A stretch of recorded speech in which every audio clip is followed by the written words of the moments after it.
The chair recognizes the honorable member for Marco City. Thank you very much, Mr. Deputy. I'd like to thank Almighty God for this opportunity to be in this space speaking on behalf of the people of Marco City and to say to them how grateful I am for this opportunity to serve you, this opportunity to help you and your family realize your dreams and expectations. I would also, Mr. Deputy, like to say a special thanks to all of the persons who have been supportive of our organization's cause to transform this country into the kind of country that all of us would be beneficiaries of the wealth of this country. Mr. Deputy, today we are debating the 2025-2026 budget. Mr. Deputy, when we discuss the budget, one of the things we are concerned about is what are the things that the government consider to be their priorities. And so we have come to this budget debate not only to respond to what is currently proposed in the budget, but most importantly, to shine light on what is missing and also to remind the public about the Davis-Cooper administration and what they have done over the last 3.5 years. I wish to say a pleasant good morning to my mother, Sister Laura Benson, who is... Good afternoon to Sister Laura Benson, my mom, who's on Melbourne Road in Yellow Elder, and to say to Mom how much I love you, and to also say to my wife, Berlice, and my daughter, who's home, how much I love and appreciate you, and thank you for the ongoing prayers. Mr. Deputy, in this budget communication, once again, the Davis administration is asking the Bahamian people to wait and see. Wait and see. It'd be remiss of me not to also say a pleasant good afternoon to my colleagues who are here from not just the Senate, but a number of my colleagues who are here from the Free National Movement, to say how grateful I am to see all of you this afternoon.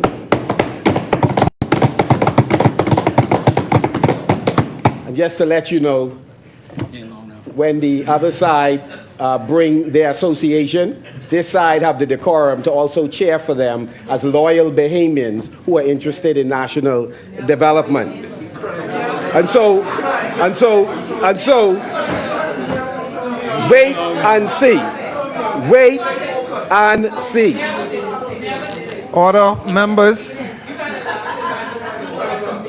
We are called upon by this administration, Mr. Deputy, to wait and see if their projected budget surplus will materialize.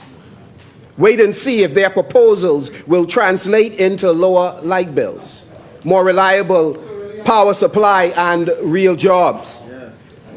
They're calling on us to wait and see if the crime rate, particularly violent crimes, if it would go down. Our hearts go out to the many Bahamians who are grieving because they've lost loved ones, particularly those who have lost loved ones to violent crimes. And even in this place, when we attempt to get up and pay homage to them and extend condolences, they interpret it, particularly the Minister of National Security, as a cynical act because they cannot contemplate that we hurt when other Bahamians hurt.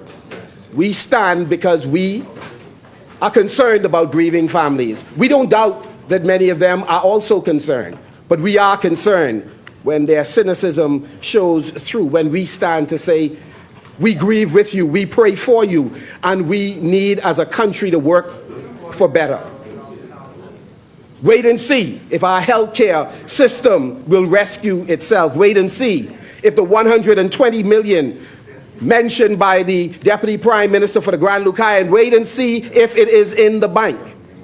They are calling for us to wait and see if this government can finally deliver on many of the promises it made 3.5 years ago. Mr. Deputy Speaker, the people of the Bahamas have waited long enough. More than a month ago, we wrote the Prime Minister and the developer requesting a full briefing on the Grand Lucayan deal. To date, we've received responses from the developer, have had an opportunity to speak with one of the attorneys for the developer, and will in due course meet those concerned. With respect to the Prime Minister, he indicated on his feet that he has not seen the letter, notwithstanding it was emailed and hand-delivered, as we have done on numerous occasions before. For all of the government's failures, they want you to believe that they have transformed this country, that they have set many records. They keep talking about we're the first in so many areas. And yet, Madam Speaker, the pains of our people cry something different than what they seek to represent. That many lives are not improved because of any effort that they have made. But yet they beat on desks, pat themselves on the back while our people are struggling on so many levels. But if the Prime Minister wants to talk about track record or records, let's talk about them. Let's discuss them for a moment. Yes, the record number of direct awards, single source contracts with no bid contracts, somewhere around $415 million and counting. The record number of costly trips, bloated and often oversized delegations that often have persons who are not serving any particular purpose for that meeting. I want to talk about track record and the record number of consultants, that this budget will only increase the number of those consultants, more than $250 million at the end of this fiscal period. Mr. Deputy, we want to talk about track record and records. The record number of positions that are being filled by persons who they have brought back into the system. And many of them have been brought back in the very same or similar position that they held before. So some would argue that this could even be a record number of double dipping. Let's talk about the government that has presided over an economy that had experienced rising inflation, increased debt in some respects, and for sure, inside deals. Let's talk about a PLP administration that in just 9 months have increased the public debt by $402.5 million. And I will lay the document, Mr. Deputy, while cutting back spending on social assistance for Bahamians trying to feed their families. We'll lay that document as well. Over the same period. That's the record that they are running from. They are selective in picking what they will highlight for our attention. This government has turned wait and see into a national policy in many respects, waiting on crime strategies to have an impact and waiting on the healthcare improvements to occur, as the government borrows almost $300 million for a specialty hospital, even as the existing general hospitals, the RAN and the Princess Margaret, continue to deteriorate, unable to manage and improve what we have, and yet they sell us a bill of goods that they are on their way to completely transforming the healthcare sector.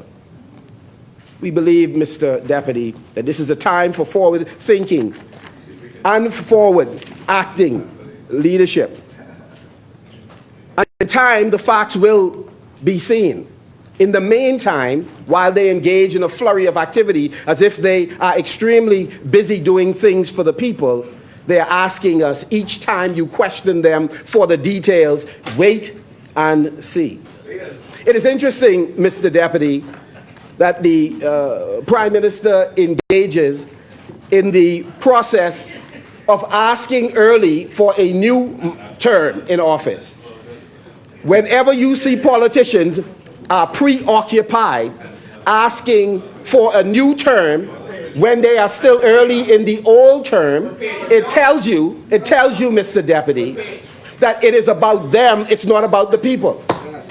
Imagine. They're talking, in year 2, they were talking about a new term, rather than talking about how to fulfill the mandate that the Bahamian people gave them. Let us look for a moment, Mr. Deputy, at budget surplus, their claims versus the reality. Over the last 2 weeks, the Prime Minister and the PLP members of Parliament stood here and painted a picture of remarkable economic recovery growth and spoke of surpluses in spreadsheets and rising tides that are supposed to lift all boats, and used posters to make their point. Let me be clear. Today I intend, as my colleagues have effectively done over the past 2 weeks, to correct the record and put in context our recent history of slow and low growth trajectory that this economy is on. One would think, for the way they talk, that maybe the Deputy Prime Minister, the member for Exuma, was telling the truth when he says, "We are booming," was his words. That's right. But just go over the hill. That's one. Just go Mason's addition and ask my brothers and sisters. Just go. The chair 7th Street to recognizes Grove. the honourable member for Exuma and Ragged Island. The clock. Mr. Deputy, I think when the member for Marco City is going to quote me, I think he should use some context, right? Not his context, Mr. Deputy, the accurate context. If he would do so, we would be able to follow him appropriately. Otherwise, we think he's politicking again. Mr. Deputy, the Deputy Prime Minister indicated that we are booming. And we're saying in Grand Bahama, it isn't true. We're saying in New Providence, it isn't true. The question is, who is booming? Who is booming? Chances are there are some folks that he knows is booming. The few are booming, but the majority are waiting for that opportunity to participate in the development of this country. We were told that this is the first balanced budget with a surplus since independence. We brought that article. Of course, they were quick to backpedal. They are exceptionally good, Mr. Deputy, at moonwalking when pressure comes. And so they were quick to backpedal after the public disbelief at that statement was shared. And then they moved quickly to remind folks that this was only a projection. I was here, I heard the Prime Minister. It certainly wasn't casted as a projection. They carried on as if it was a done deal. There's no surplus just yet. Of course, what he's saying, again, we just have to wait and see. The fact is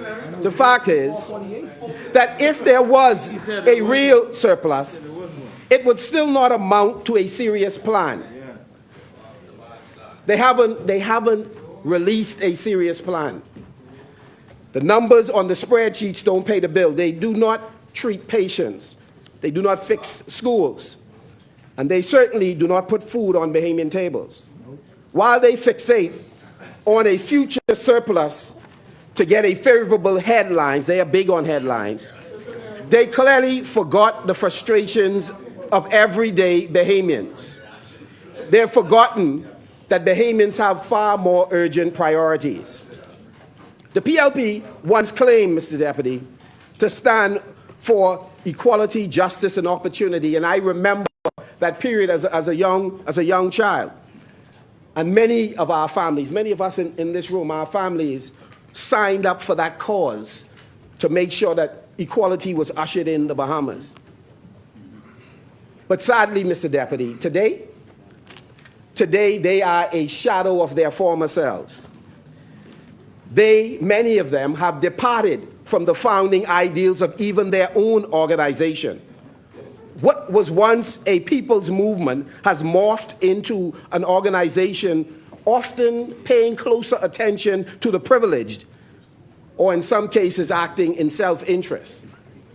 Their modern legacy, Mr. Deputy, has been defined by a tremendous amount of lip service, and their values some of them, Mr. Deputy, have been traded in for political convenience.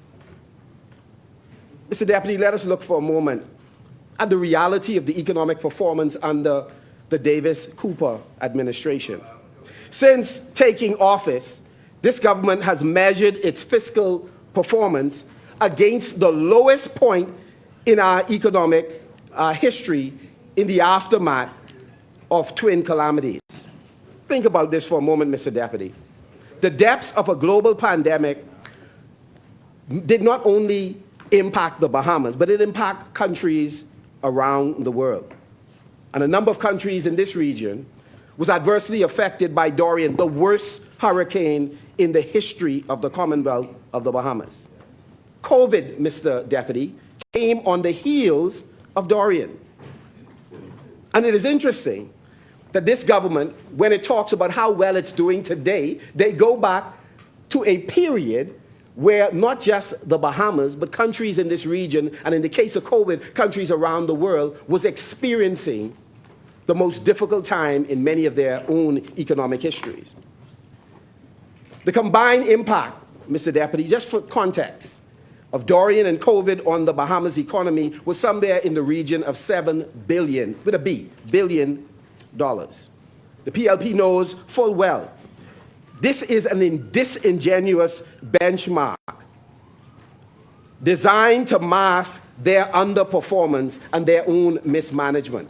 So they have sought to compare their performance to our performance against the backdrop of two calamities resulting in a $7 billion hit. The reality is much of the government's reported revenue growth is not the result of improved tax policy, but rather a direct consequence of sustained inflation.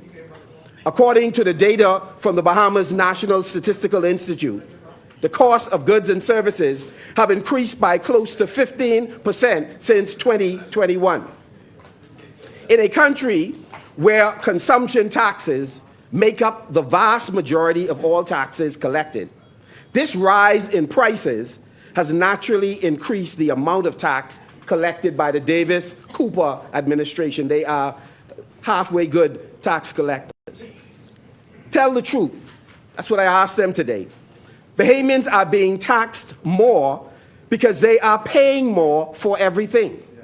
And over the past 4 years, these inflated costs have driven up VAT receipts and customs duties, not because of sound fiscal strategy, but because the average household is bearing the burden of higher prices. Worse, Mr. Deputy, by putting tax back on breadbasket items and other essentials, the poorest Bahamians have had to bear a disproportionate share of this increased tax yield, further compounding the effects of the cost of living crisis. The bottom line, Mr. Deputy, is that this administration's revenue gains are built more on inflation than the innovation they would have us believe. This administration cannot continue, Mr. Deputy, to rewrite history to suit its political convenience. While they now rail against deficits and debts, they conveniently forget that they stood shoulder to shoulder with the FNM in Parliament, voting for every national budget and every emergency stimulus, every tax deferral, and every borrowing resolution needed to navigate the twin crises of Hurricane Dorian and the global pandemic. They were there. They participated. They supported, despite everything they are saying today. Let's be clear. They endorsed every fiscal decision they now pretend to oppose. Cat Island was there. Exuma was there. Angliston was there. Unfortunately, they got rid of our friend. Their sudden amnesia is not just dishonest. It's insulting to the Bahamian people who live through those hard years and understand why those extraordinary measures were necessary. We do not forget that it was none other than the now member for Exuma, the now Deputy Prime Minister, who at the onset of the pandemic suggested that the government should borrow up to Mr. Deputy, up to $2 billion, a sum much greater than the $1.3 billion that the government agreed upon at the time. We recommended 1.3. The deputy leader of the Progressive Liberal Party, the member for Exuma, recommended $2 billion at that time. So when the Prime Minister, we got to lay that document just to refresh his memory. So when the Prime Minister talks about fiscal cliffs and ballooning debt, he should start by looking in the mirror. Because at the time, he and his parliamentary colleagues were not only involved, they were, in a sense, co-authors, rightly agreeing on extraordinary measures that were necessary at the time. If we are serious about assessing the state of our economy today, we must acknowledge a couple of things. In fact, we should look at the whole picture, the full picture. The impact of the back-to-back national disasters, a historic inflation surge, and the lingering cost of living crisis. And while the Bahamas has begun to recover, the real work still lies ahead. This administration should have sober conversations with the population about their true plan of action, their strategic plan on how we will navigate a difficult future. What we need now is not a revisionist spin, but bold reform and honest leadership to put our country and public finances on a sustainable ground. Serious national progress demands serious leadership. It requires structured, transparent plans built on real consultation with those impacted. Bahamians continue to complain that this government often brings legislation with minimal consultation, but they make policy decisions with even less.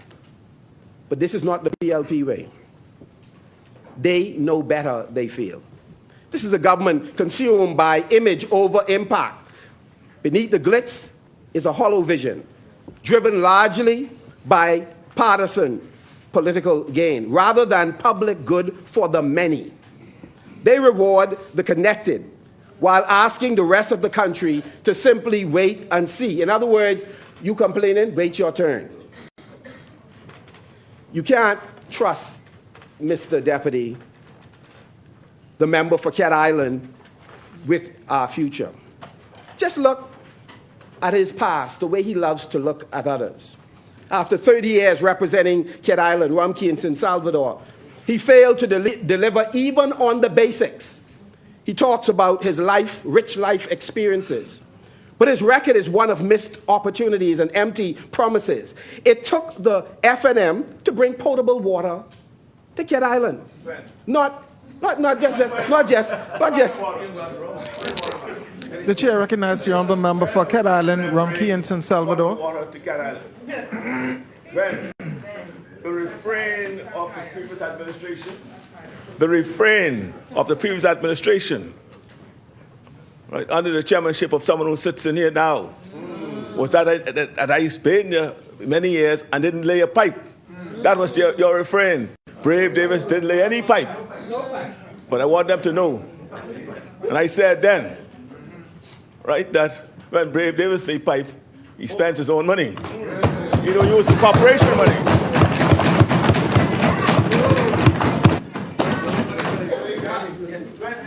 Mr. Going there now. Mr. Chairman. You take it. You stop the clock. The clock is stopped. You stop the clock. Yeah, the chair recognizes the honourable member for Long Island.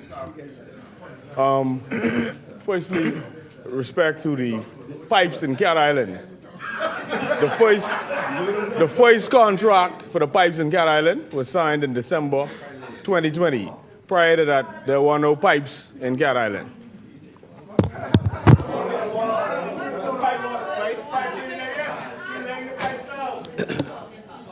Mr. The chair recognizes.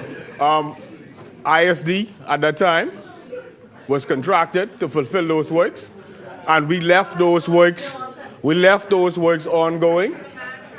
at the point when we lost the government. Order, Those voices were members. ongoing.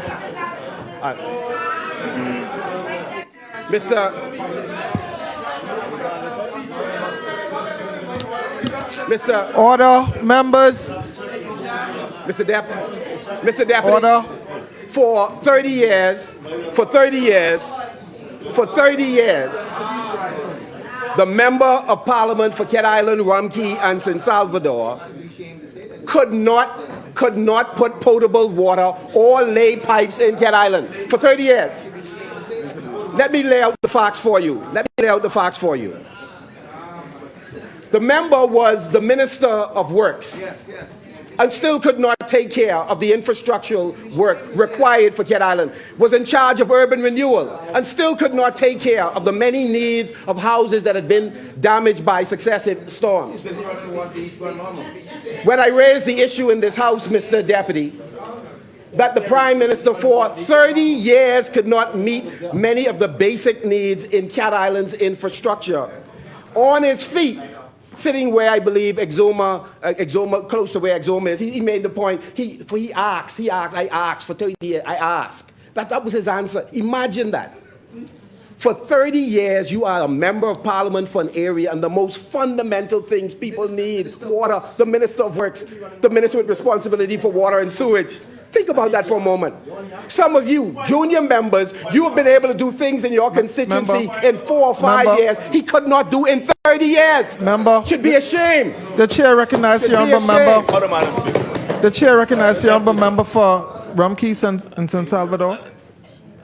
Yes, I spent 30 years as a representative of Cat Island.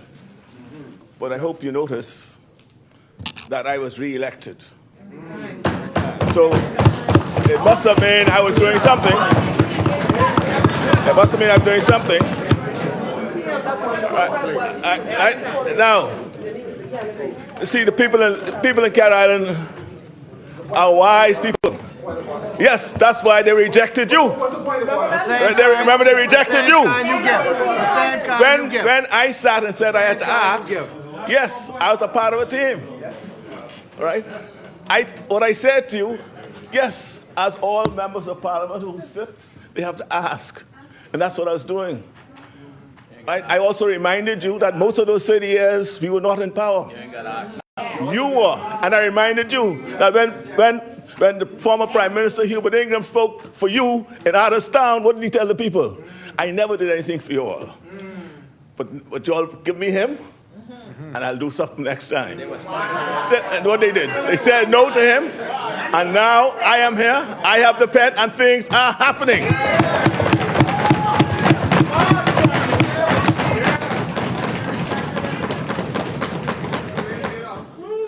The member was elected, and his government was in fact in place, and he was the deputy prime minister, and still did not have any footprints, So think about it.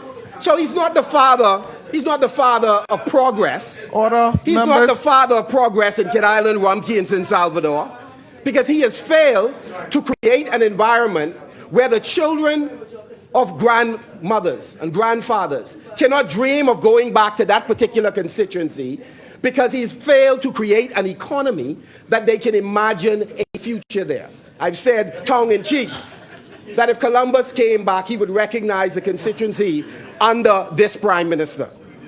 And so here he is, attempting to convince the public that he is in a position to cast a broad vision for the entire country, when one need only look at his own constituency and his performance there.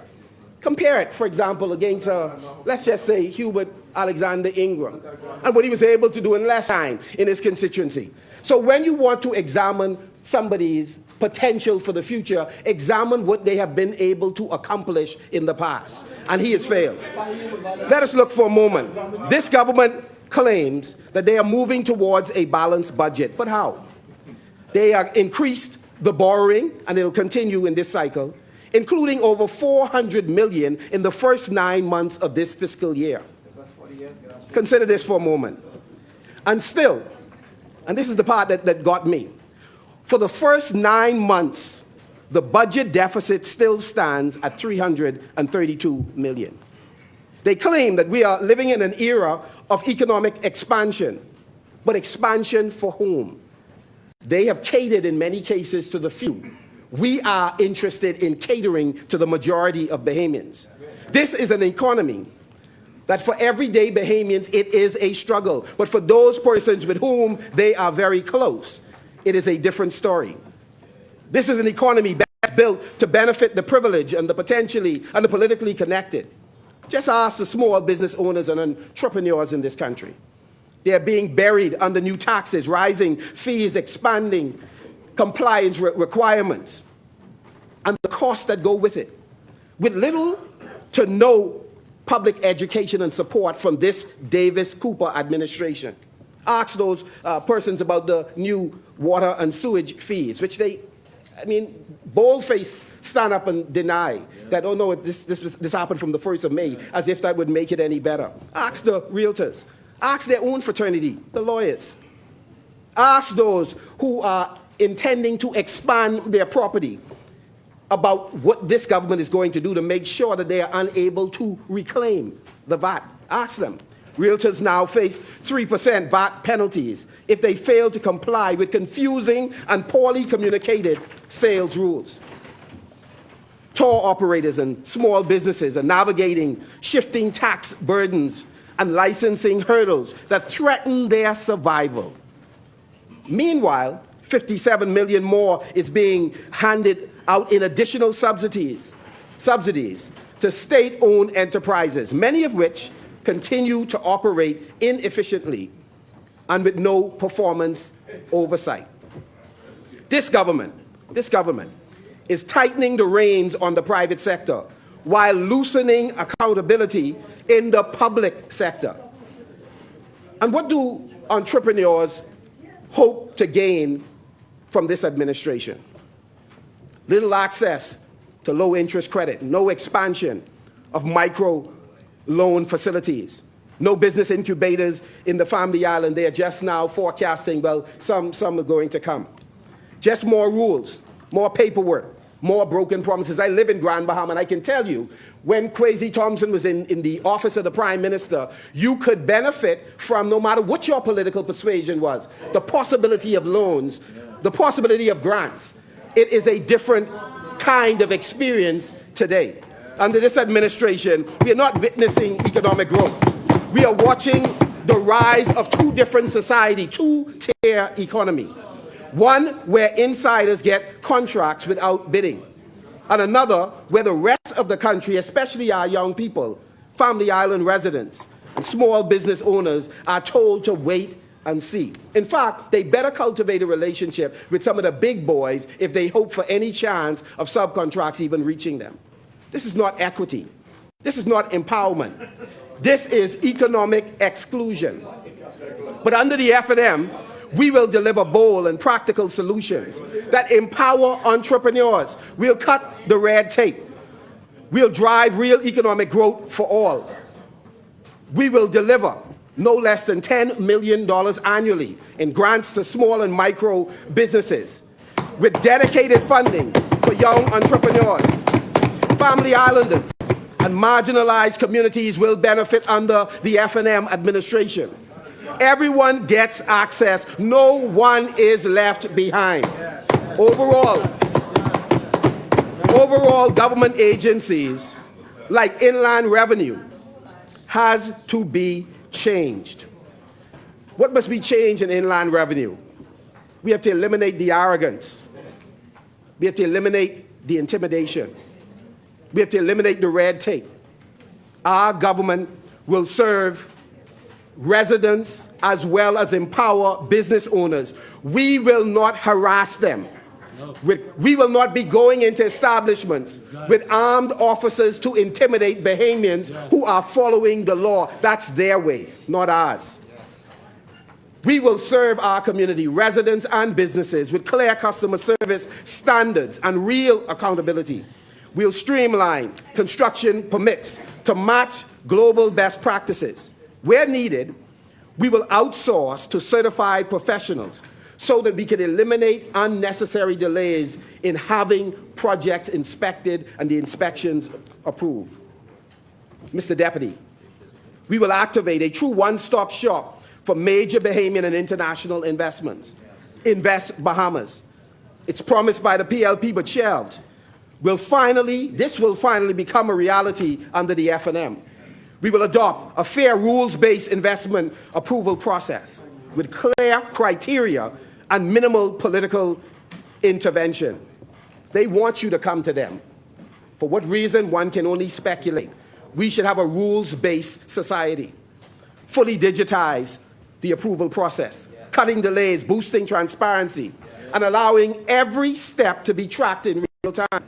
Eliminate the current system that forces businesses to estimate, think about this nonsense, to estimate and prepay next year's licensing fees. We ought to reverse this one-size-fits-all audit mandate. Some only need a review, not an audit. We should assess and improve the VAT payment system and the timeline to ease pressure on businesses and improve cash flows. This is not an administration, Mr. Deputy, that is committed to accountability. You will see as we lay out the case today. For them, accountability is a slogan. For us, it is a standard. While we haven't been perfect, Mr. Deputy, while we haven't been perfect, the F&M has led with greater transparency than the Davis-Cooper administration could ever hope for. We have enacted the Fiscal Responsibility Act to advancing the Procurement Act. In contrast, the PLP has spent the last 3.5 years dismantling those laws, gutting those laws. They do not follow the rules. They are serial lawbreakers. Let me break it down even further. They are busy making decisions that tantamount to betraying the public's trust and rewarding insiders, while hard-working Bahamians are left behind and whistleblowers feel intimidated. You remember the immigration matter. The member for Cat Island was more concerned about how the information got in circulation rather than whether the information was true about one of his ministers. Of course, he has since moved that minister. They refused to follow the Procurement Act they inherited. They called it unworkable, you remember that? Only to pass nearly identical legislation in 2023. And they continue to violate that too. They violate the old and they violate the new. Under pressure from the opposition and international voices, they began just recently publishing some contract awards online, but not all. Not all, not all. State-owned enterprises, we can't find them. We noticed that for 16 months of reports published to date, we do not see one single entry from the Ministry of Tourism. Imagine that. Imagine that. The Deputy Prime Minister's ministry. He has either done no procurements over that time, or he has simply refused to set the example and comply with the publication requirements of the Public Procurement Act. The Public Accounts Committee confirmed, I want you to hear this. The Public Accounts Committee confirmed that the procurement unit head, Mr. Carl Oliver, indicated that all ministries and state-owned enterprises have access to the training and tools required to comply with the procurement law, which simply means we ought to make sure that when we're doing business for the government, we allow persons to bid, and then we pick the most suitable bid in the most basic way I'm explaining it, and then we engage in business. Every ministry, including state-owned enterprises and the Ministry of Tourism, was made aware of how this process works. And yet they still break the law. Major entities like the University of the Bahamas Water and Sewage, NIB, Public Hospital Authority, Bahamas Air, all of them seem to have failed to publish their procurement rules or disclose contracts over $25,000 as required by law. Now, if we've missed anything, we just want them to just bring the public up to date. But we dug through the limited data online and we brought the document to support it. that what we found out about the direct awards meaning no competitive bid, just decide on that's my boy, yeah, that's my buddy, that one, we can give them the contract direct. That's what we mean by direct awards. From small to massive direct awards, as we examined that list, it turned out to be staggering. Here's what we discovered. They granted over $400 million in direct awards to more than 900 companies. While hundreds of Bahamian companies struggle to survive, a handful flourish. Say it slow. They granted over $400 million in direct awards to more than 900 companies. Some contracts reveal that senior public servants have government contracts, including for at least a ministry that they were associated with in a manner that clearly constitutes a conflict of interest. So let me just pause there. So that could be something like somebody is investigating a particular ministry. It wouldn't be a good thing if they have a contract for that ministry. By way of an example.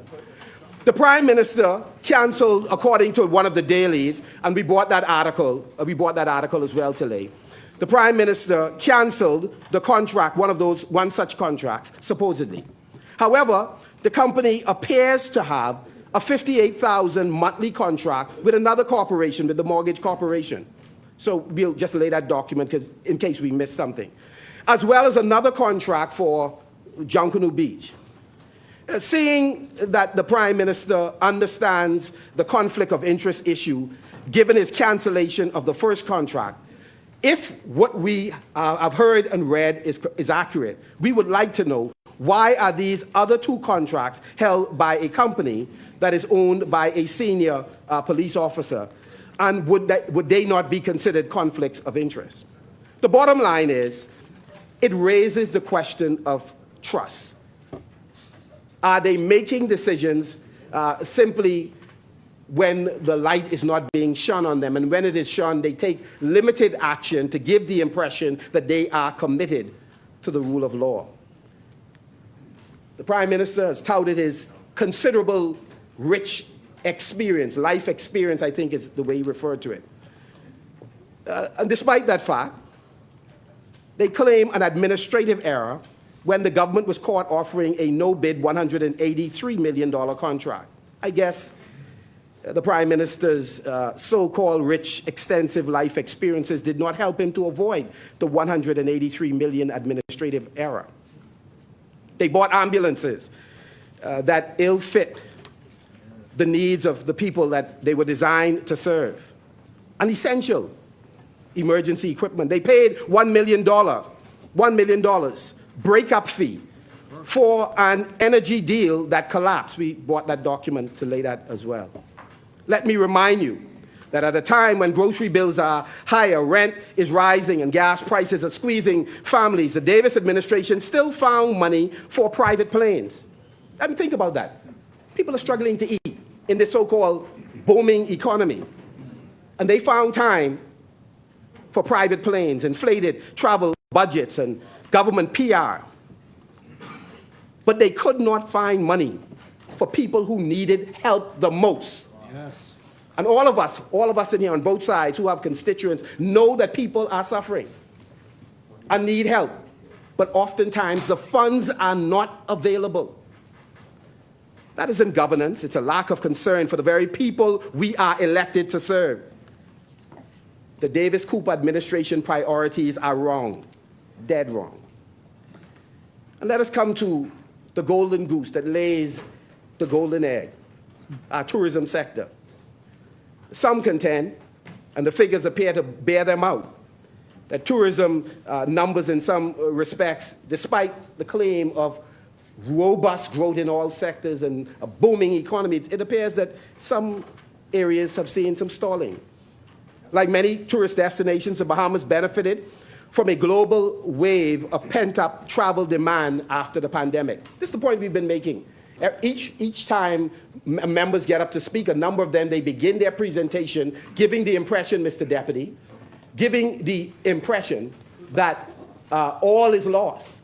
They give the impression that we are not only we are on the cliff, we had slipped off the cliff, and they reached over and caught the country. And yes, the Ministry of Tourism played its part, just as their Caribbean counterparts did. But let's be honest. The driver behind this recent tourism surge that the member for Exuma loved to brag about, one of the big parts of it is the Nassau cruise port. So the pent-up demand that existed after COVID, the rebound had already started when Dr. Minnis was in the chair. And we gave you the figures and we brought the article, 13.7 economic growth. Yes, the country was closed. Yes, Bahamians were pissed off. Many of us, we pissed off too. But the reality is when the government changed, the economy was already opening and there was a 13.7% economic growth rate. So again, they sought to mislead us as if all of a sudden they appeared and boom, there was an explosion. No, there was pent-up demand. One of the initiatives that played a role was the cruise port. No less than the member for Carmichael, and we brought that article, made the point that the cruise port deal was the worst deal in the history of the Bahamas. He didn't say that for none of the BPL deals. He didn't say that for no aspect of the BPL deal or the moorings deal, but he said the cruise port was the worst. And that's very interesting. But his colleagues, including numbers 1 and 2, are celebrating left, right, and center. And so the PLP is now bragging about the very thing in their own cabinet, a couple of their members telling them, man, that's the worst possible deal. I don't know how you all support that. Tourism is, in fact, our lifeline, and we support it. And we will work with the government where it makes sense and they are open and transparent. But it's stopover visitors, not cruise passengers alone, who are the true engine of our tourism growth. They stay longer, spend more money, over $2,000 per person for stopover visitors compared to less than $75 if you want to be generous, less than $100 for cruise passengers. Our Minister of Tourism needs to release his strategic plan on how we can benefit more, both from cruise passengers as well as from stopover visitors. Here are the facts. The fact is that the economic engine, that is stopover visitors, the numbers are not doing as well as the bombing on the table across there suggests. Stopover arrivals dropped by 0.2% in 2023 and nearly 4% in the first quarter of 2024, according to the central bank. I believe it's on the sign. In fact, for the last 9 months straight, in fact, air arrivals to the Bahamas have declined compared to the previous year, and we'll lay the document for that. The chair recognizes the honourable member for Exuma and Ragged Island. It is not true. And secondly, I notice he's displaying, I hope he come to explain it, but he's noting regional tourism performance to the year, it's 11+%. And I reckon somebody made this up for him. But maybe he should check it, because I suspect the numbers he is comparing is incorrect. I know they're incorrect. I suspect he's conflating the two issues. Perhaps he doesn't understand what he's saying, but I will leave it to him to explain. But he's wrong, Mr. Deputy. Thank you. By the grace of God, you will be delivered from the arrogance that afflict you. I continue. In fact, for the last 9 months, Order, members.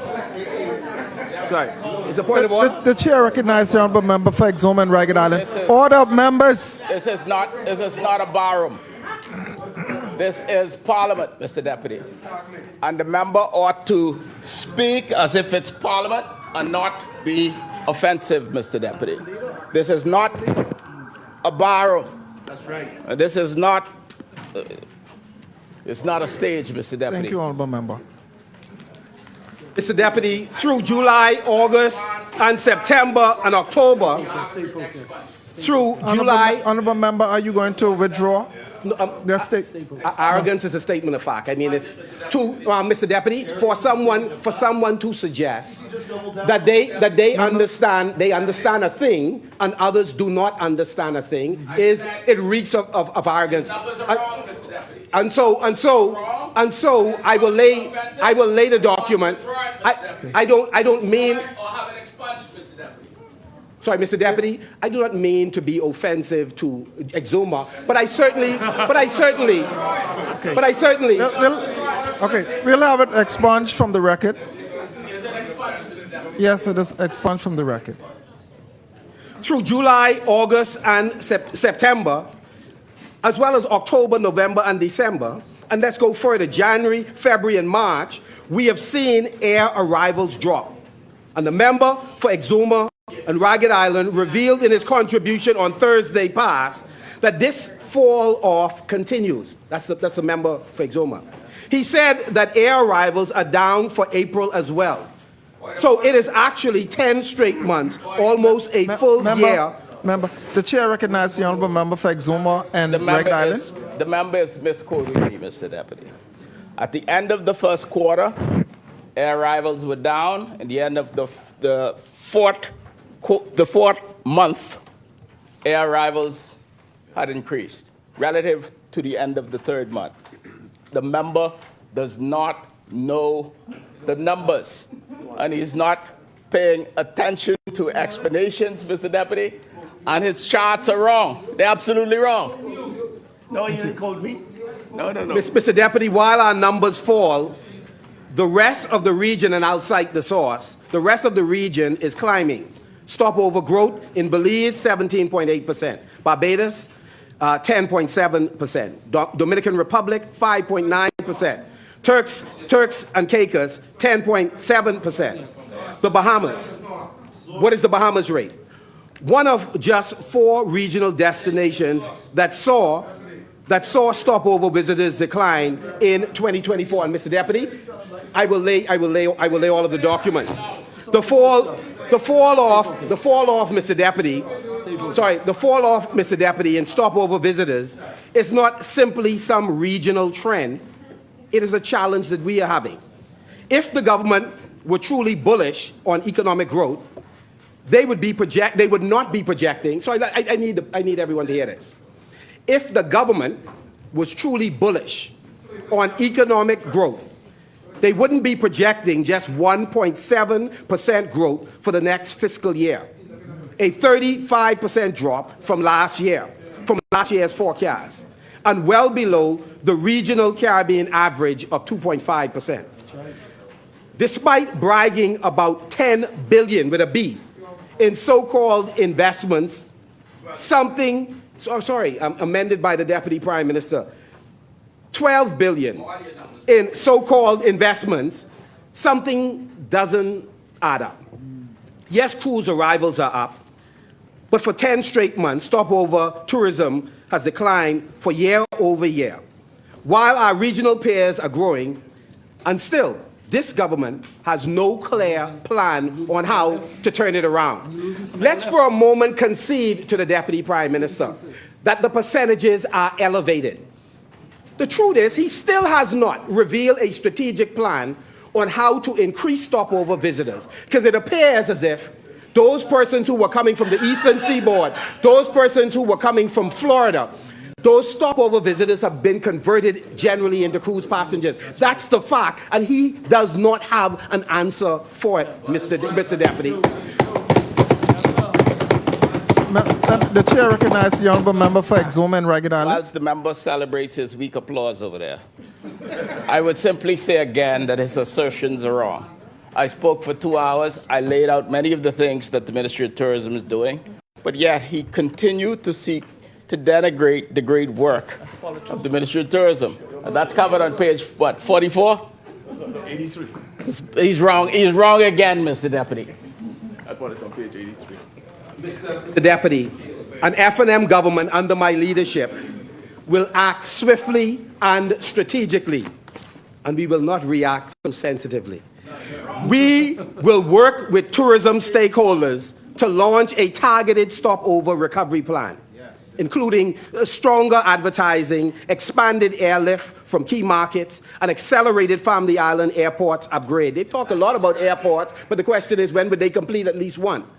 We will diversify our reach, tapping into Canada, Europe, Africa, Latin America, and Asia, many of the markets where persons are no longer going to the U.S. in the numbers they were going before. No more. No more wait and see. We will invest in world-class heritage, ecotourism, and cultural attractions, ensuring Bahamian creatives, artisans, and artists and entrepreneurs are front and center. Owning and operating the amenities both at cruise ports in the major population centers, as well as getting more of what they deserve from the private islands. And so the question is, what is it that the Minister with respect for tourism is not yet doing? I close on this section of this speech by saying he's refusing to lay out a strategic plan on how to raise the stopover visitors and get more resources from the cruise passengers. He needs a roadmap for growth. He needs a strategy focused on resilience. And so far, he's not been able to provide either the explanation or to create the momentum required. Under the F&M, bold tourism transformation will begin. Yes. We will engage in the largest revitalization of Over the Hill. Imagine in 2025, we are still bombing on the desk, patting ourselves on the back, and many of our brothers and sisters over the hill still going to outside toilets, still do not have water attached, still doesn't have the infrastructure for light, and we are in here celebrating. Many of them are dying because they don't have access to health care while we enjoy health insurance. We will unleash the largest over-the-hill revitalization program. We will also ensure that Bay Street will truly be transformed. You know, the Ministry of Tourism traded Randy Roll. They got rid of Randy Roll. Unfortunately, they're good at firing people. And again, they have lost momentum on even cleaning up Bay Street. We want to go further than cleaning it up. From Arwaki to Portaski, a vibrant commercial hub will be created. We'll pursue UNESCO Heritage Site designation, not just for what was mentioned by ministers on your side, but we believe communities like Foxhill and Baintown and Gambia and Adelaide and historic Nassau ought to be restored and designated. We can unlock new global attention and raise the cultural tourism value. Downtown Nassau ought to be alive. It simply isn't. And so at the end of the day, if we want the kind of change required in this country, we have to make the decision. Somebody say how? A new downtown chamber of commerce in partnership with again, Paul, just listen for a moment, may help you. We believe that we can drive access to capital. We can provide the concessions required. We can support Bahamian-owned businesses, and it's not too late for you all to try and do it. We'll launch the Orange Districts from East Street to Christie Street, Fort Finn Castle to Fort Charlotte.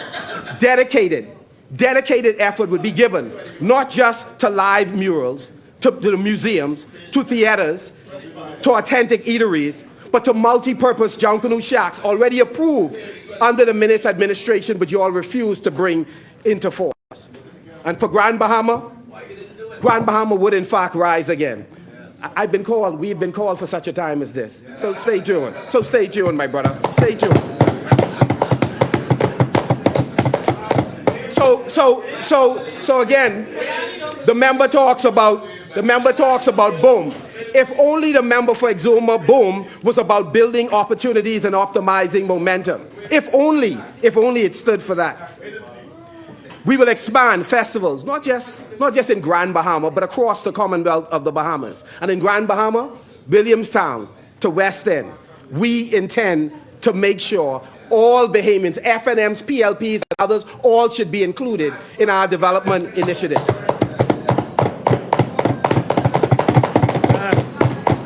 And we will unlock maritime tourism. This government has single-handedly been responsible for 47% of the yachting industry that goes south, from Turks and Caicos all the way down to the Southern Caribbean, because of ill-advised taxation. And it is most unfortunate. I've been advised, they met with no less than the Prime Minister, they met with no less than the Deputy Prime Minister and the Minister of Transport, and still horrible decisions were made that has driven the yachting business south. Others are grateful to us because of our missteps. It is a shame. With respect to the Grand Lucayan, it is... The chair recognizes the honourable member for Central and South Abaco. Obviously, he's Yes, point of order. yeah. He's obviously referring to the yacht charter business, which year on year, we have had an increase of yacht charters. He may be confused because some of the yachts had gone down south, but the yacht charter business is what she's referring to, is increasing year by year. In 2023, there was over 560. Last year, there was just over 600, and this year we're projected for nearly 650 yacht charters. That means the demand is strong and will continue to stay strong. Mr. Deputy, I know that you expunged from the record my comments earlier, but the friction that I talked about is obviously rampant across this administration. Give us some credit, Mr. Deputy. We have met with the stakeholders in the yachting industry, not just the association.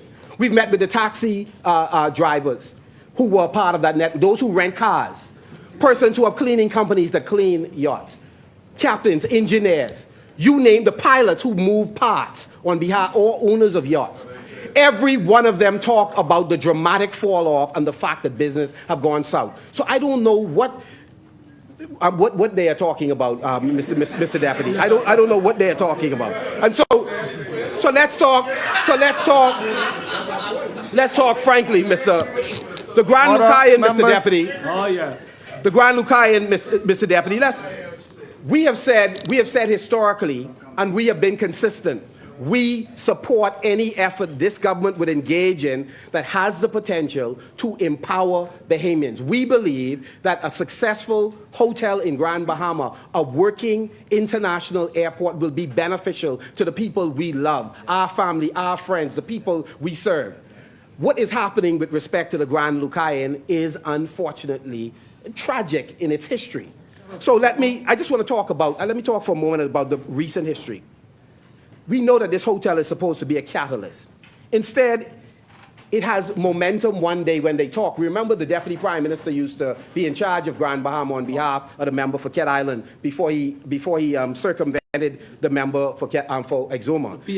So the PM had to go and take charge, right? So before, we used to say to the member for Exuma, we like you. You're in our generation. It's time for us to move. But we told him, stop overselling and under-delivering. And unfortunately, he didn't take our advice, and then the Prime Minister stepped in and sidelined him. But let me just say this. For 3.5 years, they have worked on this arrangement. They have had more time since they came in, 3.5 years, almost 4 years, than we had from the time of Dorian to when we were kicked out of office. They haven't learned the lessons from any shortcomings that we have. And so one of the things we keep saying to them, the Davis-Cooper administration, that they ought to take good advice, and whenever you sign off on an agreement that is so good and wonderful, we just ask you to share the details. And so, again, as we press them for information, what was the Prime Minister's advice? Oh, no. He didn't want to get into the discussion about whether or not the Deputy Prime Minister was telling the facts. I wouldn't say the truth, just the facts. Deputy Prime Minister, you would remember, he was very... Was it apoplectic? Yeah. He was excited. Yes. The $120 million is in the bank. That's right. Listen to me. Yes. If that $120 million was in the bank, knowing Cat Island, Rumkey, and St. Salvador, he would have said, of course it's in the bank. What's the controversy? Not a dollar. But he refused to answer it because he know that what the Deputy Prime Minister said was not accurate, and to his credit, he didn't comment on it. Right. So what we are saying is why all the pomp and pageantry? Why take precious, scarce resources of the Bahamian people and spend on a full-day party just not to give the details about something that should be good for our people? And so today, they cannot tell us whether $120 million is in the bank. Order, members. And so let me just comment Let me comment for a moment on the $10 to $12 billion that the Deputy Prime Minister and the Prime Minister says that they have facilitated. The projects that they mentioned, they conveniently didn't tell the public that this $10 to $12 billion fall in several categories. One category, projects that were commenced prior to September 2021, either by a previous PLP or F&M government, yet they chose to list it as this is something that they have accomplished. The second category, some projects that have been approved by Cabinet, heads of agreement have been signed and ground broken, and then we advise that some of those projects, we're still waiting for real work to begin. I wouldn't include the Grand Lucine in that, though we have heard, Mr. Prime Minister, that the window that was broken during that all-day celebration, that some folks went back to fix it. We don't even understand why. We thought, that a real demolition was happening. But anyhow, I know y'all could explain that. The third category of contracts is some projects. The due diligence and agreement in principle was completed under the Minnis administration, but the work commenced after September 2021. We don't have a problem with that. Some people plant, others water, others reap. We accept that. But at least represent the figures accurately. We are both prayerful and hopeful that the government delivers for the sake of the long-suffering people in Grand Bahama and all other islands. The government launched the Clear, Hold, and Build program. We support it. We are losing too many of our sons and daughters, dying senselessly, needlessly. There is a need for us to change the physical environment. The physical environment does affect the social condition of our people, and we support the program in Angliston. We support it in St. Barnabas. We support it, the Clear, Hold, and Build program wherever it is implemented. But let us not overstate what we are doing. Let us just speak soberly about it, acknowledge that more work needs to be done, and get on with doing the work. Not coming here and cheering for low achievement. And that's true for all sides. It is unnecessary. Because what we are seeing, even with that program, is certainly not transformation. So when we talk about transformation, we are again overselling and under-delivering. The truth is, some argue that they are quietly scaling back the scope of the program when it was initially announced. And so what was meant to be a bold shift in the crime strategy has turned into yet another watered-down initiative. Very little updates are provided on the crime committees that was listed. No reports from the agencies, just more wait and see. Wait and see if the Family Island Development Fund will be populated with the required resources. Wait and see if crime, digital infrastructure, and health care is going to be transformed. Wait and see is their mantra. It's time we say it clearly. The Bahamian people deserve better. And under our administration, we will deliver better. Mr. Deputy, I said at the outset that one of the things that the budget exercise is important for is to look at what is missing in the details, but also to remind the public of who's communicating the budget priorities. And so I'll come to that in a moment. But there are some missing priorities. One of the most glaring omissions is the government's agenda for youth empowerment and development. In fact, youth unemployment straight across the country is certainly much higher than what they seek to represent as a single-digit phenomenon. Some argue that youth employment specifically could be as high as 20%. I've seen no figures to the contrary, so I'm just cautioning us. Let us be careful when we come and bomb these termite-infested desks that we are being accurate about what we are doing. Now, yes, I support we need a new parliament. It may not be 56 million, however. That seems a little high. But that's another subject for another day. So, the chair recognizes the honourable member for Golden Gates. Marco City is misrepresenting what was delivered at any time by this administration. The Department of Statistics reported, and we subsequently reported same, that youth unemployment rose to 19%. So where was it that we did not say that youth unemployment was risen. However, we have employed employability and skills training efforts, which I will lay out for you in my contribution right when you're done, to explain to you what we are doing to combat youth unemployment, which is a phenomenon that is growing around the world. Thank you. Thank you very much. Golden Gates, thank you very much for confirming the point I made. 1% difference, and 1%. Well, you know, Mr. Deputy, I'll say this very quickly, and then I'd like to move on. I've never seen a group, my colleagues opposite, create so many phantom enemies. You'd hear them say sometimes, there are some who criticize us for this. We don't need none of us on this side. So we don't even know who the phantom opposition is. So all I'm saying to them is, I am happy. We listen to Golden Gates, and we thank you, Golden Gates, for having shared the figure. So Golden Gates, I'd like to say to the Bahamian people, and if you don't have these, if you don't, Mr. Deputy, can I have some protection from the noise, Order, please? members.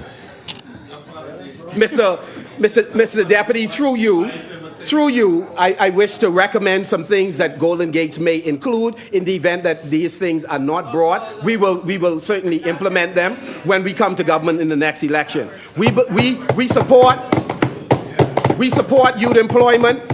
We support, as it has been forecasted, the passage of the National Youth Policy, and we pray that it comes soon, the establishment of a National Youth Council, the establishment of a youth stock exchange, which could make a world of difference in terms of creating financial literacy, and, of course, strengthening the capital markets. We support the establishment and will implement, and this is important, an annual agriculture and fisheries technology hack. We had that approval from the Food and Agriculture Organization before we were kicked out of office, and we'll revisit that. We support the dramatic expansion in BTVI, the Grand Bahama Tech Center, operated by Mr. Delancey, and then, of course, the Falcons Tech Center, operated by Darren Roll, and Reach Out initiatives run by Dudley Said. We will increase funding for youth-related organizations and activities, and of course will support cultural grants, national arts endowment. It was most unfortunate to hear the Minister of Youth, Sports and Culture represent as if the PLP had a monopoly on transformative things that have been done for sports and culture and youth. We have a history. Both administrations have made contributions, and both need to increase what we are contributing. It is important to increase Jonkanu funding. Try to be quiet and learn something, please. And then, of course, we support the expansions of sports subvention programs. We support the relaunch of the job readiness program at a much larger level. And of course, the youth enterprise program that had paid dividends under successive administration.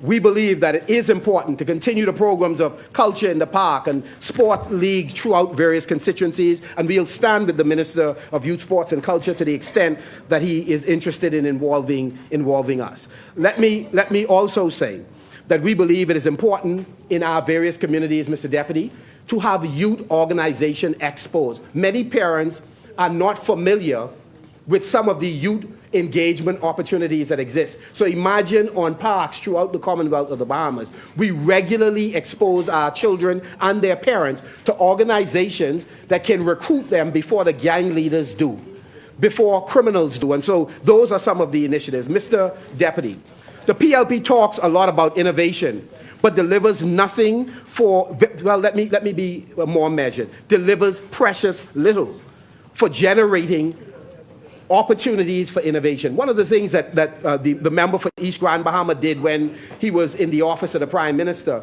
is targeted particular industries with grant funding. So if we're interested in stimulating technology innovation, you would fund it. If you're interested in stimulating agricultural initiative, you would fund it. So $5 million was made available by the cabinet for farmers and for fishers. If you are interested in the orange economy, you will put substantial resources. I've not seen in the budget book the kind of figures needed to do transformative things in the orange economy. And so, Mr. Deputy, it is important that the government puts its money where its rhetoric is. And so for us, it is no surprise that this government's budget contains very little investment in youth in this country. We have been asking, let me give the example. We have asked, show us the 10 million per annum that you are prepared to put towards youth initiatives and grant funding. We made a commitment, and I brought the document as verification of it. We made a commitment to do that. And so we, in our allocation to youth initiatives, I believe the figure was $68 million during the period that we were in government. If you have it, we've asked in the question and answer period, you never show it. We've said in the House, you've never shown it. We've said in press conferences. So if you have the figures, don't be upset, just lay it on the table. We haven't seen it. And so let's not forget, it was Prime Minister Davis who publicly questioned whether playwrights, actors, and musicians count as real jobs. Those were his words. That mindset is outdated. Oh, sorry. The chair recognizes the honourable member for Cat Island, Rumkey, and San Salvador. I never said nor questioned whether those persons in the creative and the orange economy that he attributes to me. Never said it. It is not true. And in fact, Mr. Deputy Speaker, I don't know why the member went down the road, because all I asked is what he did. And he took it from there. I asked, what was your job? And if I go further, Madam, Mr. Deputy Speaker, he's the one who, and I will address it at some appropriate time. I have the tape where he raised the question of what I do. He spoke about my job, about how I represent criminals in one of his rants some years ago. He raised what I do. And my response was, I'm proud of what I've done. And I have contributed much in my profession. And I dare say that I am accomplished in my profession.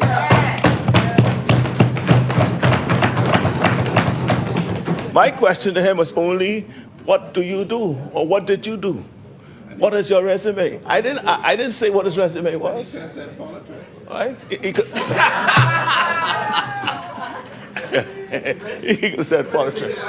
In fact, he should tell me he was an author, and I wrote this book called Politics. Yes. And perhaps he could have. That would have been the answer to it.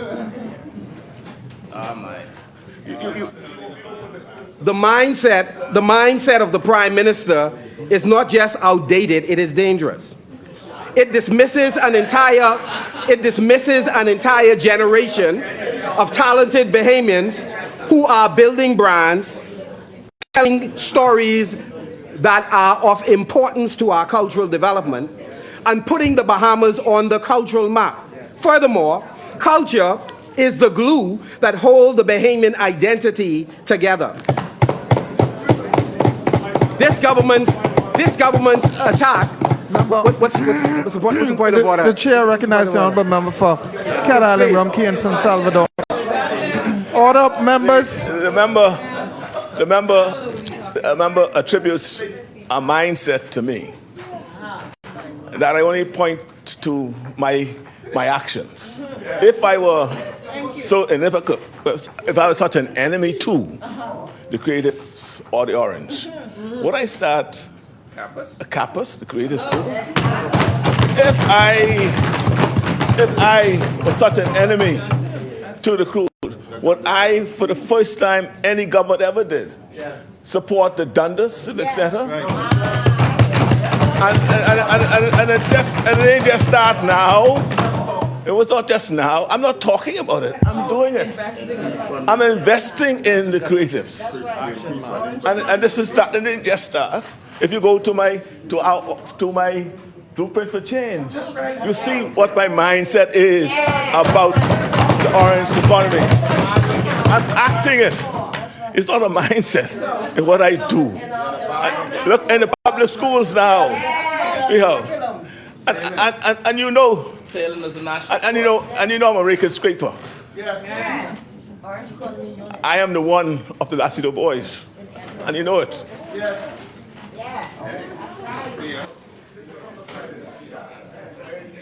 Listen, just give me a moment. I want to because rake and scrape is so important, and we want you to enjoy that more. Come next election, we're going to retire you so you could go and do some more rake and scrape.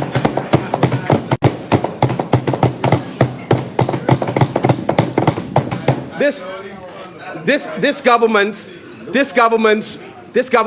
rhetoric in and out of this house, attack on the orange economy, is most unfortunate. It is a reflection of their values, a reflection of a leadership that clings to the industries of the past and the traditional occupations of the ruling class, while ignoring and denigrating the range of opportunities that many and most of the Bahamians are engaged in. The Free National Movement believes that the future of the Bahamas lies in the hands of our young people who are trained or gifted in a wide range of occupations. No 1, 2, or 3 occupations give anyone the right or equip them alone to serve in Parliament or anywhere else or to lead this country. But it is that mindset that I was talking about. Yes. The F&M doesn't just tolerate creatives, we will champion creatives. The orange economy isn't a sideshow, it is an economy. From film to fashion, junkanoo to digital media to sports, these industries are global growth drivers, and under the F&M, they will be treated as such. We are the party that believes in Bahamians with ideas. My administration will back them with resources, connect them to markets, and lift them up and celebrate their genius as storytellers, as innovators, as job creators, as sports icons who you travel around the world to go sit in stadiums to support. And so they are fine. Those sport icons, those cultural icons are fine as long as they do not attempt to come in public life and displace an outdated government. We will not tell them to wait and see. We will say, we see you. We believe in you. Let's build our country future together. That will be our message. Mr. Deputy, while the Prime Minister and the Minister of Education, while both of them have raised a number of issues that are of importance to us in this Parliament, the truth is there are some glaring omissions as I listen particularly to the Prime Minister. In 216 pages, that's just in one presentation. That is in the second. Combined, I believe, the Prime Minister, the member for Cat Island, spoke for about 5 hours. But in his initial speech, 216 pages, forgive me if I'm misrepresented, if I missed it. Sorry, if all of us missed it. We could not find one mention of crime, one mention of murder. It was addressed 0 times by the Prime Minister. We didn't hear either of those 2 words, and I'm sure the member for Freetown will address it. The question is, what kind of leadership can look at what's happening in our streets, in our schools, in our homes, and decide it does not warrant serious attention? If it is so important, how does one stand up for 3 hours and not talk about the thing that has your population in fear, that have couples who decline most often to hold hands and walk on a beach because they're not sure if they could make it, that they have a problem even sometimes just going out to the quay and parking and looking at the sunset? It is a problem. So where's the plan?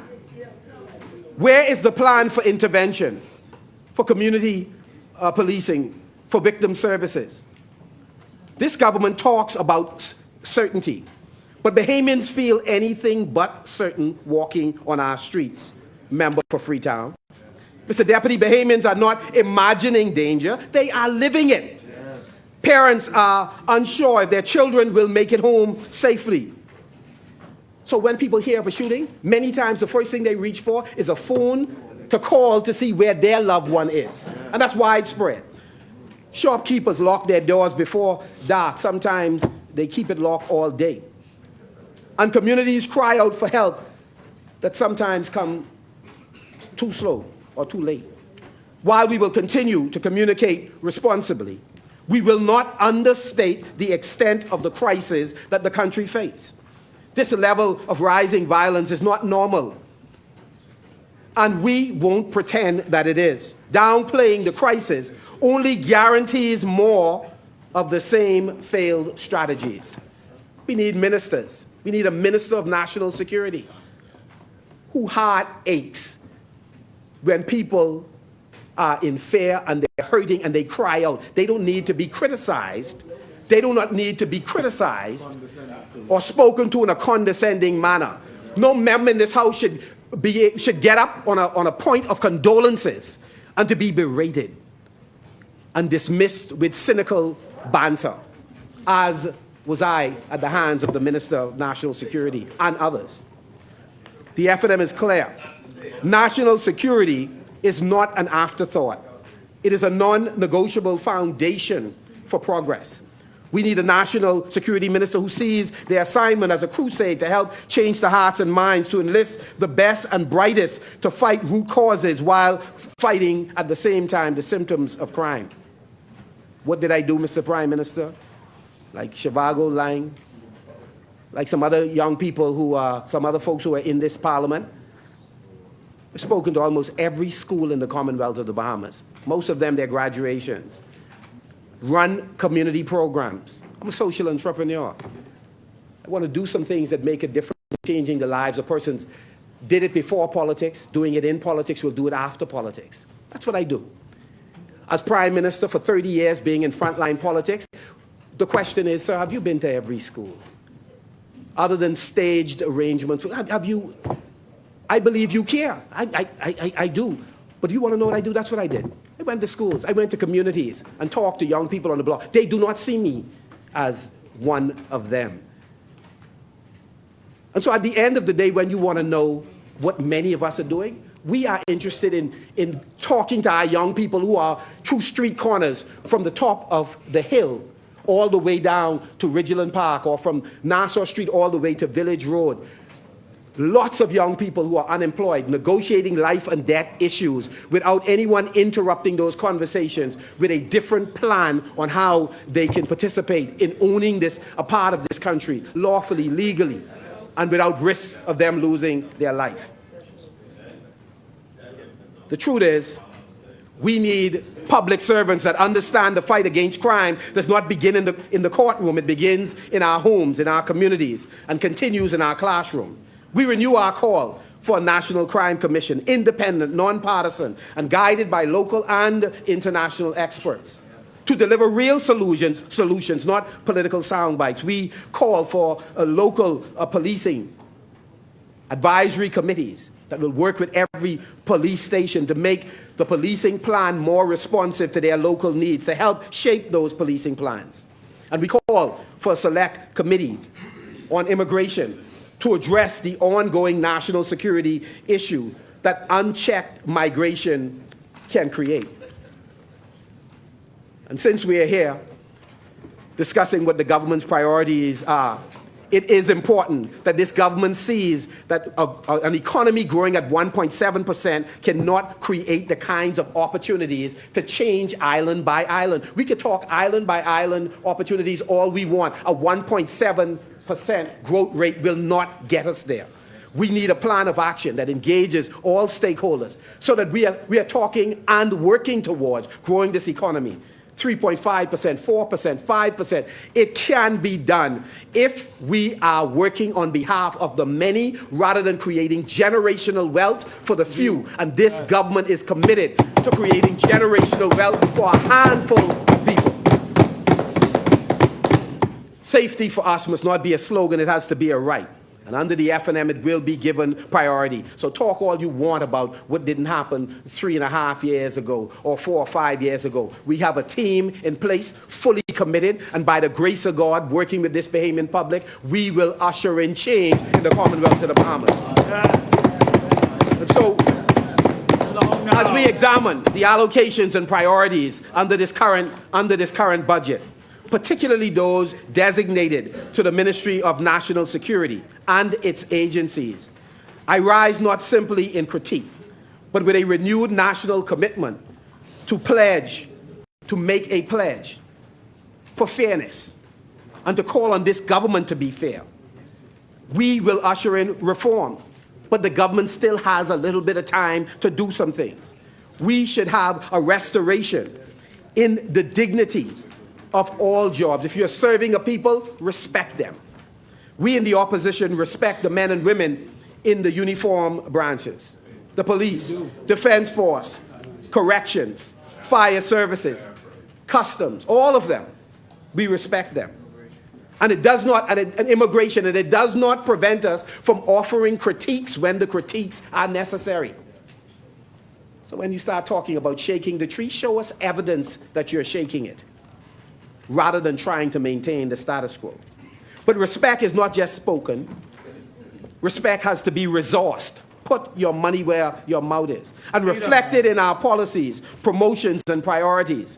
That's why we will establish a standalone, fully resourced fire service branch to meet modern safety needs and give our frontline responders the support they deserve. Even the Deputy Prime Minister broke rank with his team and rushed to Exuma to make sure that that volunteer fire department was stood up. He said, I'm not like them. And he went ahead and did his own thing. And Central got two? Central got two? Oh, More than the government got. So we must confront. More than the government got. We must confront the growing discontent. More than the government got. The growing discontent within our security institutions.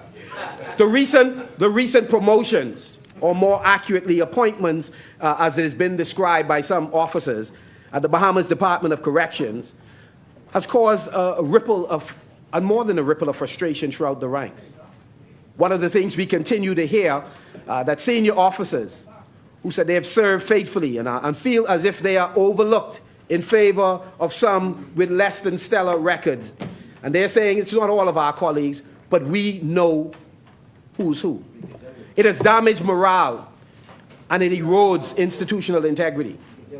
I'm advised that even the commissioner had described these actions as appointments of favor.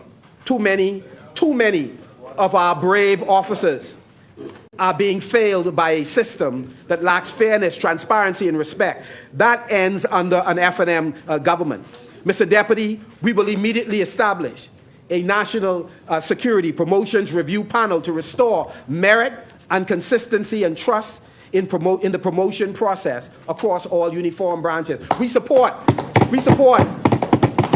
the Police Service Commission. We do know that the minister has a problem with it, and we believe the Prime Minister has a problem with it, because there are persons who have been appointed who did not pass the vetting or got the approval of the Police Service Commission, and yet they emerge. In fact, we raised the issue. There are persons who were wearing uniforms that they should not have been wearing for positions that were not gazetted. And again, there's been no consequences. People who expressly were not supported for promotion, but nevertheless, and it didn't happen. The conditions at the Defense Force Coral Harbor base are unacceptable, and it's been unacceptable across both administrations. We ought to do something about it with a sense of urgency. We will launch a substantial housing renovation fund, starting with Coral Harbor, to upgrade dorms, kitchens, sanitation, and furnishing. Officers posted to the Family Islands are often sent without proper housing or allowances. That ought to stop, and it will stop with us if you do not move with a sense of urgency. We will create a duty with dignity allowance program to support the reallocation, the relocation and housing costs that we believe we should meet as a government. Housing and hardship costs have to be looked at, and it should be looked at urgently. Mental health matters, And we will launch a 24/7 mental wellness and resilience program for all security personnel.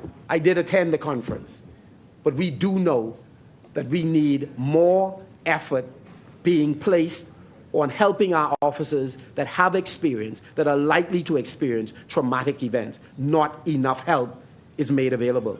To prevent abuse and restore accountability, we will develop a digital HR and promotions tracking system to track performance, leave, and entitlement. Is being done? Oh, you've done it? Oh, wonderful. Thank you, Jesus. We will also pilot a uniform. Listen, Golden Gate, we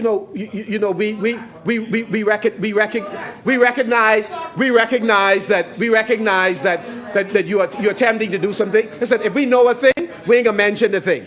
We did not know. We will also pilot a uniform services and, of course, housing cooperative fund. It is our goal to support home ownership among police officers. The Minister of National Security came to this House and indicated he is not prepared to intervene in a number of matters that we have raised on behalf of police officers. He makes the case that that is, those that run the police force, it is within their capabilities in order to address these issues. We say we need a different Minister of National Security. The reality is the cabinet can design programs. The cabinet can also allocate resources, and recommendations can be made to heads of different uniform branches. And so it is a dereliction of duty for him to make the case that we leave it up to them. No, step in or step out. That's what we believe. And finally, we'll commission a national security infrastructure audit to assess and upgrade the livability of all bases, barracks, and family islands accommodation. If you've done it already, share the information. These recommendations are not just line items, they are declarations of intent. The government would have the public believe that we oppose without cause. And so today we've been very careful to make recommendations, but we know, when you're hard-headed and if you're stiff-necked, you wouldn't take it on. But thanks be to God, we'll have a chance to implement it if you fail. The government would have the public believe that we have not given recommendations to them already. The member, no, we've heard you say it over and over. What is your recommendations? We've given recommendations. We oppose what is unjust and what is underwhelming. The chair recognizes the honourable member for Freetown. Mr. Deputy Speaker, I have consistently said when they met with us in the preliminary meeting, without hearing anything, they came with what they said were recommendations. We accepted them, we read them. They have tabled something in here. We've accepted them, we've read them. They have arranged to meet with the Commissioner of Police and a high command right after they finished meeting with me, and they were engaged. At all points, anything they wish to advance, we will consider. And whether or not this is in line with what he wrote in the bottom of page 56 or not, we will accept whatever they say, and we acknowledge whenever they provide anything to us. And they can meet with the new CDF and his senior command.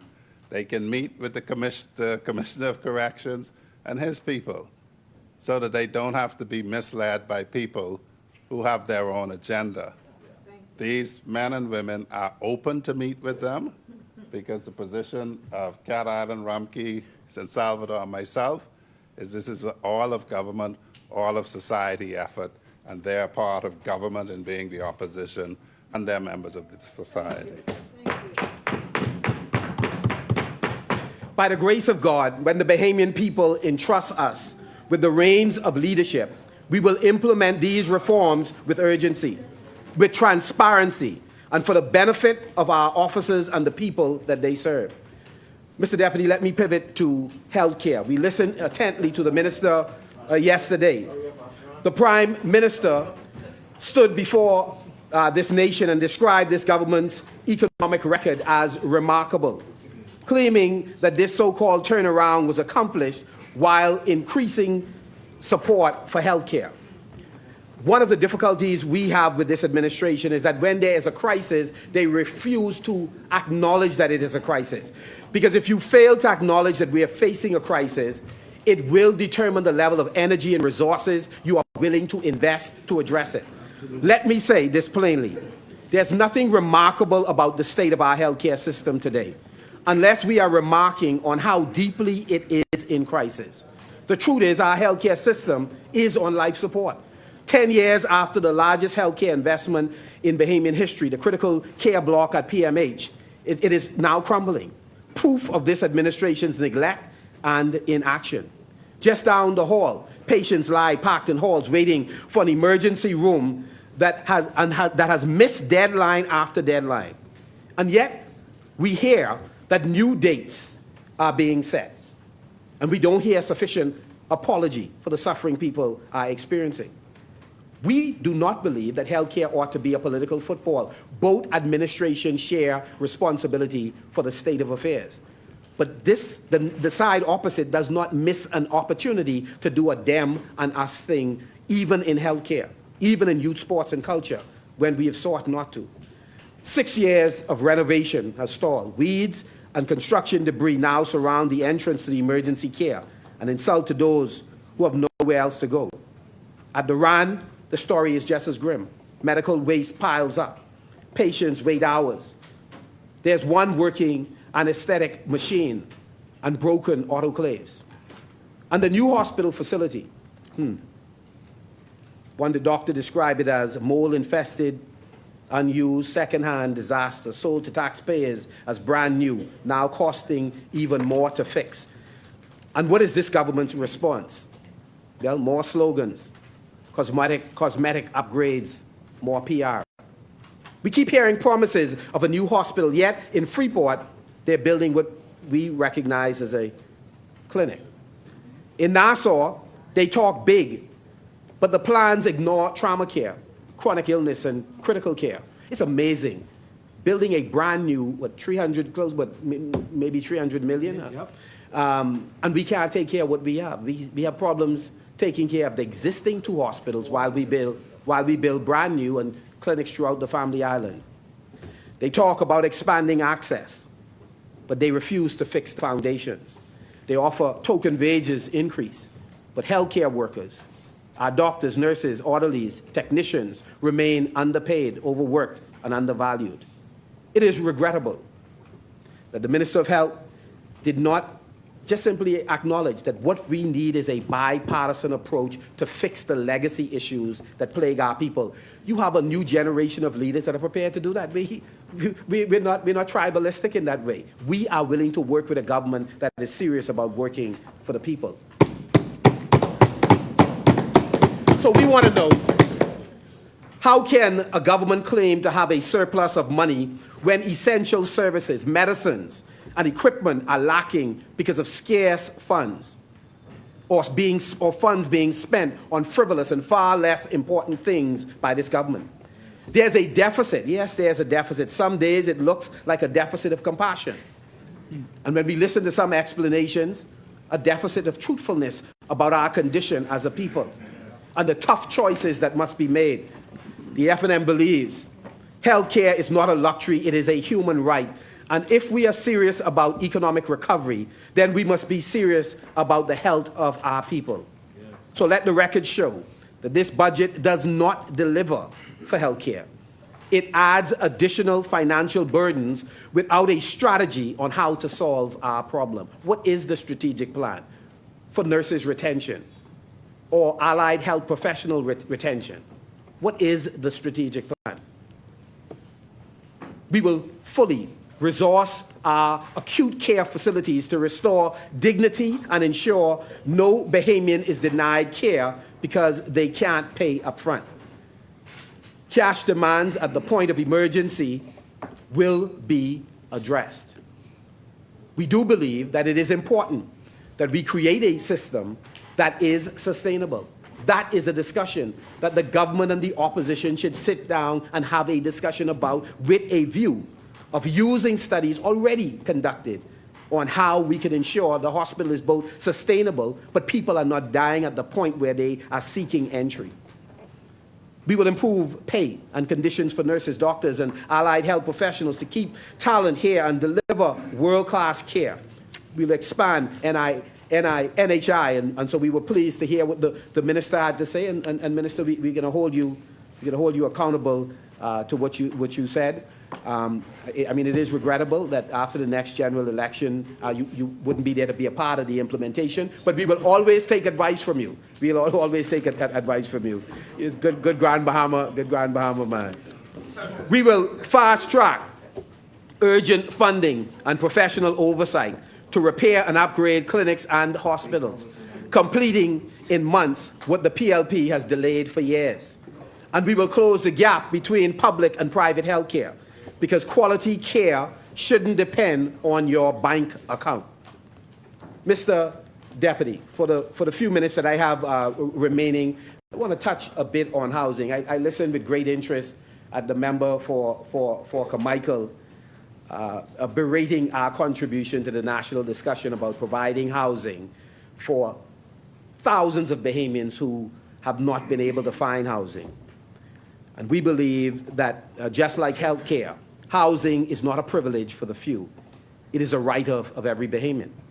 No nation can claim to be on the path to prosperity when its people cannot afford a safe and decent place to live. If we are to build a more resilient Bahamas, then access to affordable housing is a must, and it has to be treated as one of the standalone pillars for national development, not a footnote in a budget speech. I see the PLP would rather debate the last 4.5 years of the F&M than debate us, who taking the party forward. Because it is an uncomfortable discussion. And the truth is, the F&M in 3 non-consecutive terms have a record of building homes. So I don't know why you refuse to confront the very paper that was in front of you. By way of you, Mr. Deputy, by way of you, the Bahamas has a housing crisis. One that over successive administrations, the last 15 plus years, we collectively have failed to confront the urgency of the matter and dedicate the time and resources to meet the demands of 12,000 plus Bahamians who are crying out for housing solution. But my administration will address this. We see the challenge, but we also see the opportunity. And we share the view that it has to be a public-private partnership. And the housing solution has to tackle all demographics with various types of systems to build the homes that are required. No, it's no laughing matter that we talk about designs. Yes, the designs that exist we will use, but nothing prevents us from coming up with additional innovative housing designs. And we are prepared to work with architects and others to design them. You laugh, we are going to build. And so home ownership remains the surest path to the middle class. Construction, it drives jobs, stimulates local industry, and puts capital in the hands of working Bahamians. And yet, under this administration, despite all the talk, all the bluster, the progress has been underwhelming. You want to talk about what you met? Go ahead. We're on that run. We will talk about the future, and we're saying to you, 200 homes, if that's what it is, underwhelming. Nearly 4 years. And look when you do it. It is interesting that some of the most interesting programs by the Progressive Liberal Party, they wait on the eve of election. That same old, I'm sure that's somewhere in the book. So, they wait until the eve of the election to try and do something. So here's what we'll do. We will act boldly and yet creatively. We will activate a revitalized sovereign wealth fund to launch a private-public real estate investment. This trust, the REIT, using Crown land that you had concerns about to unlock local capital and fast-track affordable home. And I found it rich. That, I found it rich that there was this discussion about using Crown land as a means of empowering Bahamians with housing by folks who enjoy an intimate relationship with private enterprises that they've all but given BPL to. They're signing agreements where it isn't just the issue on whether or not the sovereign still has shares in aspects of BPL. It is what about Bahamians being able to buy shares directly? So you can have a private owner. We don't fault any private owners. We don't fault people that are doing well because of their ingenuity. What we have a problem with is that, one, when it's the sovereign, the money's going to end up in a consolidated fund generally anyways, and we don't seem to do a good job with that. But secondly, the buy-in for Bahamians in Bahamian assets ought to be made available to the average Bahamian. It could be done. And you want to scoff at us using Bahamian land to empower Bahamians with housing. We will help public servants, from teachers to nurses. You hear them laugh as we talk about the future of the country. You hear from teachers to nurses to police. All of them. They need an opportunity. Social workers, persons who are on the front line should be given every opportunity to succeed. And so we believe that we should go from renters to owners by underwriting down payments. We will modernize first-time home buyer tax breaks, making VAT exemption instant and digital. No more waiting months for refund. And we will incentivize affordable rental construction because secure housing must be a right, not a privilege. But even in housing, once again, we are confronted with this government, that shows open contempt for good governance, legal compliance, and sound financial management. Case in point, Mr. Deputy, the mysterious Carmichael Village Project Development Company Limited, a company formed in 2022, now listed as not in good standing with the Registrar General. And yet this government has quietly handed them $10 million in taxpayer funds, with no public explanation, no press release, no mention from the Minister of Housing. Sorry, sir, if you did mention it or your predecessor did, my apologies. I'm willing to withdraw, but I've not heard any of those things. This wasn't a small grant or a footnote. It was a multi-million-dollar loan buried on page 30 of the Ministry of Finance third quarter debt bulletin report. And here's where it gets even more troubling. That same report classifies this company as a government business enterprise. That means that they should be subject to the strict rules under the Public Finance Management Act, rules requiring a full board transparency in operation and reporting obligation.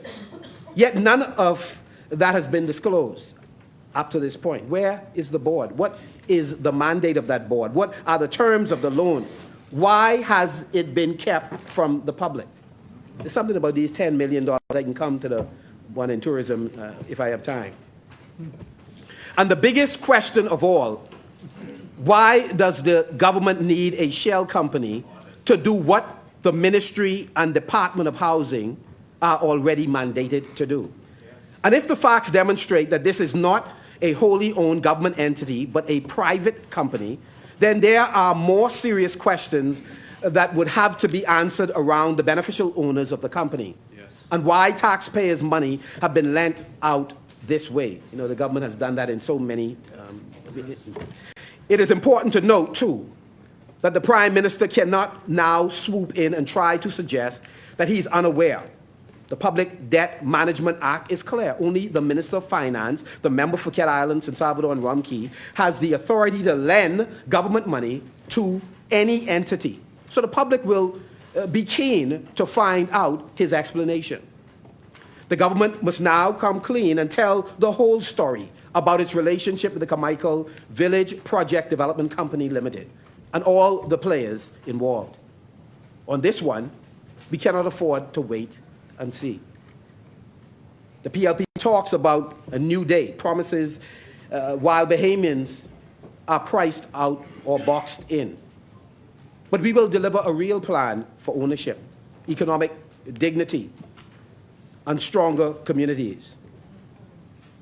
And any public servant looking for a kickback in doing their job, we'll fire immediately. We're not afraid to set bold goals. We're ready to build. We're ready to lead. Mr.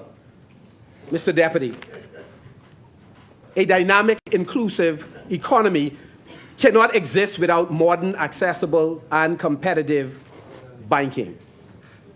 I would like for Carmichael to make available to us that study you conducted on the state of housing when you took over. I understand it's an interesting read. I was speaking about banking reforms, Mr. Deputy. That's why commercial banking reform is also a central pillar of the F&M growth agenda. Not a reaction to headlines, but a deliberate strategy grounded in principle and policy. We understand this simple truth, Mr. Deputy. Bahamians cannot grow businesses, build homes, or invest in their future without fair access to financial services.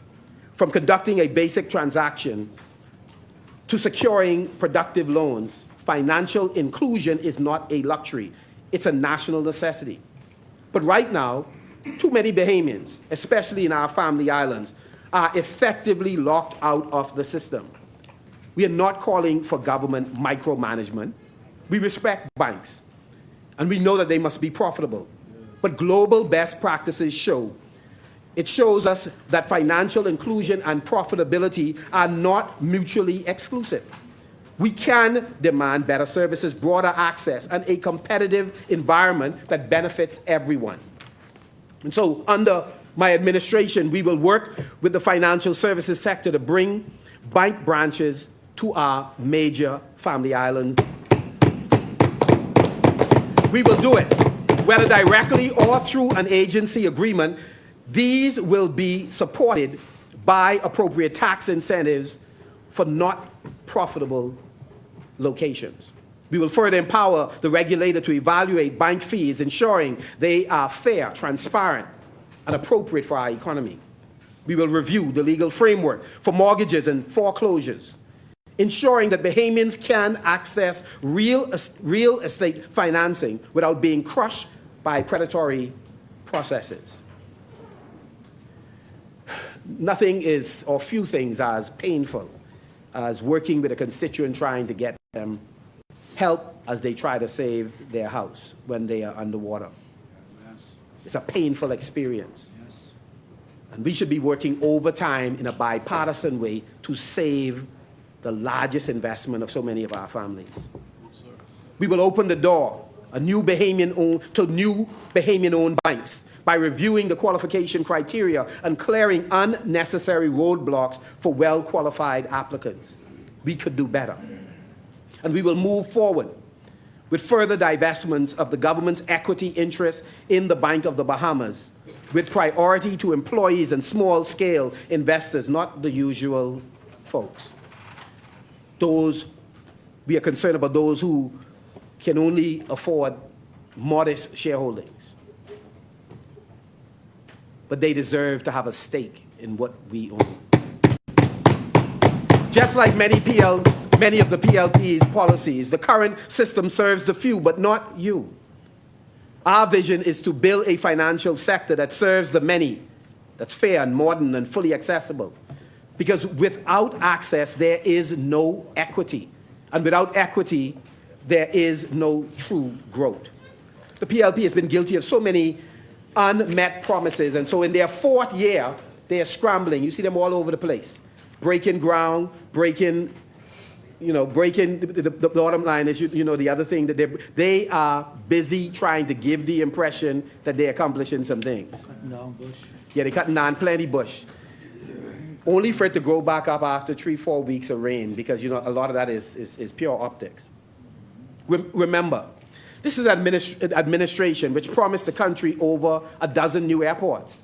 Today, almost 4 years later, I don't recall if they have completed one airport in its entirety yet. That's Exuma None? again. That's Exuma? Yeah, That's Exuma? Exuma again. Okay.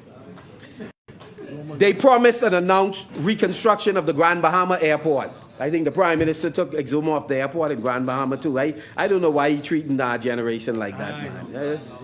You should have stayed with the F&M. Of course, even when this government advances significant legislation, they never or seldom follow through. They passed the medical cannabis legislation. No licensing regime, no rollout plan, no benefit to patients or entrepreneurs. They passed laws to create an ombudsman office and an independent commissioner to investigate public officials. We know they ain't trying to finish that one. Yet both sit idle, unfunded, and without teeth. It appears to all be optics, all for show. A government obsessed with the headline but allergic to the hard work of actual implementation. This administration was elected on the promise of transparency. They vowed to clearly and confidently that they would fully implement the Freedom of Information Act. And yet, nearly 4 years in, they've spent more than $500,000 on it, and still nothing. Not one step, it appears, closer to enactment. Let's be clear. The Davis administration is stalling this law, I believe, on purpose. We believe on purpose. The question is why? Could it be that they are uncomfortable operating in the light, in the sunshine? Just imagine, when pressed on why the PLP broke their promise to the people, the member for Fox Hill had the audacity to say they couldn't afford to implement the Freedom of Information Act. I believe it was said that it was too expensive to execute. This is the same government that's bringing in $350 million in new revenue. According to the Deputy Prime Minister, things booming. Moment. And they're asking Parliament for another $3 million in travel. Is there anywhere you all haven't been yet? And handing out hundreds of millions in no-bid contracts, but when it comes to accountability, suddenly the money gone. Suddenly, the political will disappears. For the PLP, the business of the people seem to be none of the people's business. They will pay for champagne diplomacy, but not for transparent governance. The pattern is clear. No matter how much revenue this government collects, they will find ways to spend it. Some would say on themselves. And priorities that don't place the majority of people first. They continue to leave core promises to the Bahamian people unfulfilled. The waste is staggering. For the upcoming fiscal year, the government is preparing to spend nearly $580 million more than what was spent in the final fiscal year before they took office. 580. That's not a rounding error. That's a staggering increase. But here's the question that inquiring minds want to know. Where is that money going? It's certainly not being invested in the priorities of everyday Bahamians. It's not going into upgraded hospitals or new schools.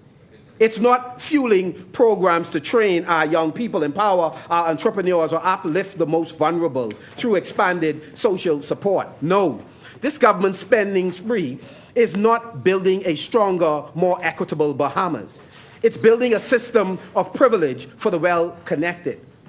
More than $396 million of that was for contracts over $100,000. Contracts that under the law should have been subjected to competitive public bidding.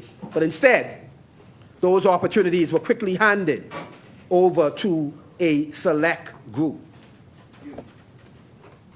They are governing for the few, not the majority of us, not for you. And so we say it's not just a violation of the procurement law, it's a betrayal of public trust. It is a betrayal of the mechanic in Eleuthera, especially South and Central Eleuthera. It's a betrayal. It's a betrayal of the workers through the streets that I grew up in, Key West Street, Florida Court, Melbourne Road in Yellow Elder, Jenny Street. It is a betrayal of people who are looking for a piece of the Bahamian pie. Mr. Deputy Speaker, the public's purse belongs to the Bahamian people. It does not belong to the Progressive Liberal Party. This kind of reckless, politically motivated spending doesn't build roads and schools or hospitals alone. It builds resentment. It builds inequality. And it builds a future where only the privileged, or primarily the privileged, enjoys, while everybody else has to wait and see. The trickle-down economics that govern their decision-making has not, and will not work for our people. We will make transparency the cornerstone of governance from day one. We will establish a fixed timeline for full freedom of information implementation. In the interim, we will take immediate action, proactively publishing key reports, granting easier access to information, and ensuring that the public and press are empowered to scrutinize government action. Every state-owned enterprise and public agency, of course, Ministry of Tourism, will be held to a new standard. We will require the public publications of quarterly financial disclosures, and we will enforce mandatory deadlines for the release of audited financials. No more hiding behind bureaucracy. We will require all state-owned enterprises to publish unaudited annual financials. And if and when the audits are delayed, we want you to move even faster to publish them. Board chairs and executive managers will face administrative sanctions for non-compliance. Exemptions will be granted only in the case of national emergencies or clear documented contingencies. We will enforce both the letter and the spirit of Public Procurement Act. When exceptions are made, we will follow what the law now describes and we will document all of the justifications. We will require state-owned enterprises to comply with Section 5 of the Act, publicly posting procurement procedures and any awarded contracts over $25,000. Mr. Deputy, for the remaining 10 minutes that I have, while we are forward-looking as a party, I do want to take a brief trip down memory lane. Take us, please. The Prime Minister has been using a whole lot of public relations tricks and gimmicks to try and convince the public that he is a grand visionary leader presiding over an era of expanded development and prosperity. Exuma calls it a boom. Boom. But the reality of his 4-year tenure is not lost on Bahamians. They see the truth. They know his resume of actual accomplishment is thin. 30 years later, he's trying to establish footprints in Cat Island, Rumkey, and San Salvador. We are happy for the people. My mommy from New Bight, Cat Island. She's from Dowds. Daddy from Ragged Island. Any benefit to Cat Island, we appreciate. Rumkey, we appreciate. But 30 years later, they see him as a relic of a bygone era of patronage, politics, of secret deals. They know that there's a lot of sizzle, but no steak. Outgoing member for Freetown. This Prime Minister that wants to embrace glory, but run away from accountability, long on promises and photo ops. And I'm still here by the grace of God. But short on performance and short on results. Let me take you Freetown down memory lane. Take Freetown. This is the kind of leadership failure the Bahamian people have had to contend with for the last 4 years, for some 30 years. One, we've watched the Prime Minister and the Minister who's from Fort Charlotte cost the Bahamian people over $150 million in increased BPL bills after botching the fuel hedge program, inherited from the F&M that brought surcharge down to a historically low level. That's right. We've watched the Prime Minister flip-flop on multi-year NIB rates increases that he must have agreed to in cabinet. If he didn't agree to what was announced by the then minister, that minister should have been fired. But we believe he agreed to it, and when the public backlash came, he reversed his position. And now in this budget debate, there's this cry about what we can do to save NIB. We watched the Prime Minister once again flip-flop on the Exuma moorings deal that he himself signed, he himself approved. And when the public backlash came, all of a sudden, he canceled a deal. And no less, Mr. Deputy, Right there. than the Deputy leader, the member for Exuma came to the check rescue. OPM. He came, he said, said listen, check OPM. he said, man, That's what he said. he said, it wasn't me. He Was it pulled a Shaggy? shaggy. Shaggy. He followed the member for Fort Charlotte who pulled a shaggy on the Prime it was Minister of Shaggy. BBS. He said it was not me, it was that fella was that fella. who did it. And so, again, Pressure was on. we watched the Prime Minister.